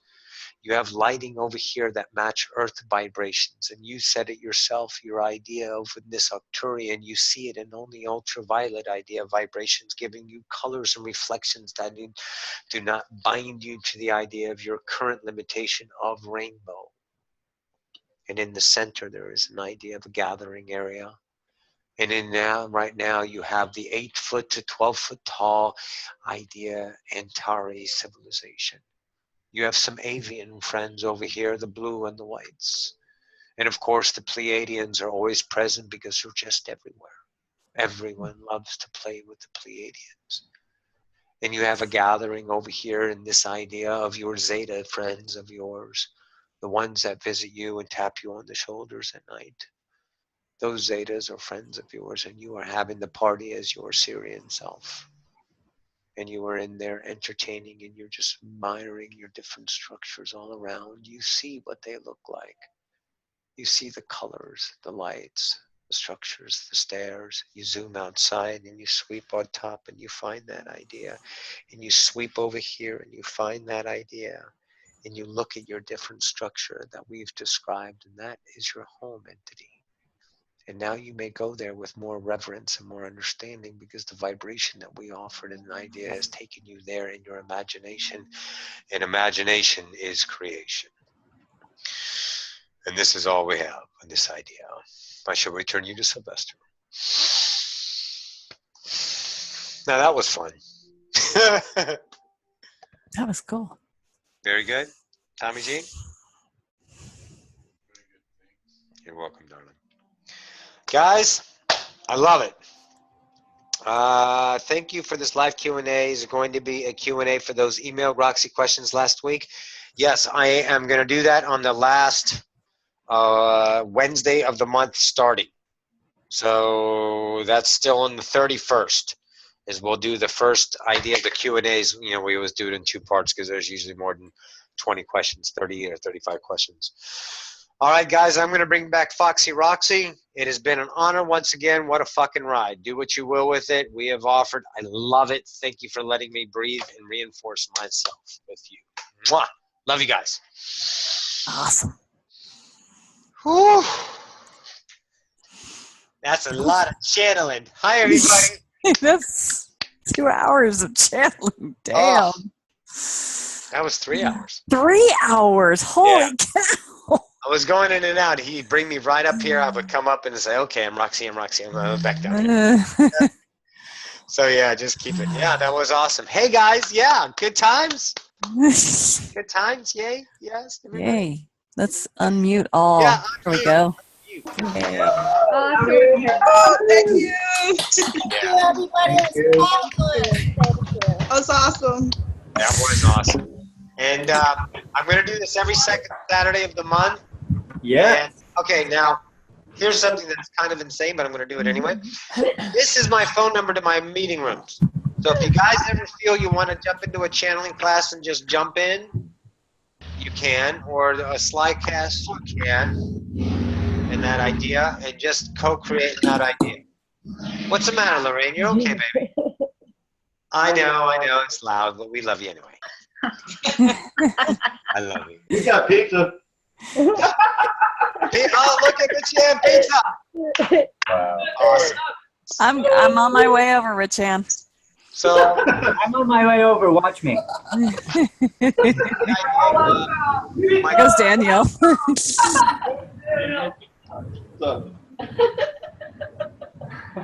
having so much fun here. Of course you are. I love it. I love it. That's Daniel with her chin down there. That's fucking awesome. I know. Look at them all. What a world. Oh my But gosh. anyway, this is my permanent meeting room number. If you guys pop in Tuesday, Thursdays, and Monday and Wednesday nights only. It's on the Ascension University website, which I still haven't linked that. Okay, so I'll just say we're recording. Monday and Wednesday, 7 p.m. Central, is Sylvester's class. Tuesday and Thursday, 11 Central and 7 Central, Tuesday and Thursday, is the channeling class. But all the people that have been through my channeling class, there's been like 50 or so, 55 or so that's been through it, know that we just don't talk about channeling. We just dig in and we have fun. It's a fucking blast. You know? But I think that's all I've got. You guys good? I love you all. And donate. Let's go get some shoes. No kidding.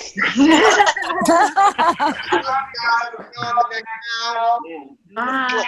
Bye. Love you, Roxie. Great. Thank you so much. Thanks, Rox. You're welcome. Thank you. Kristen, Thank you.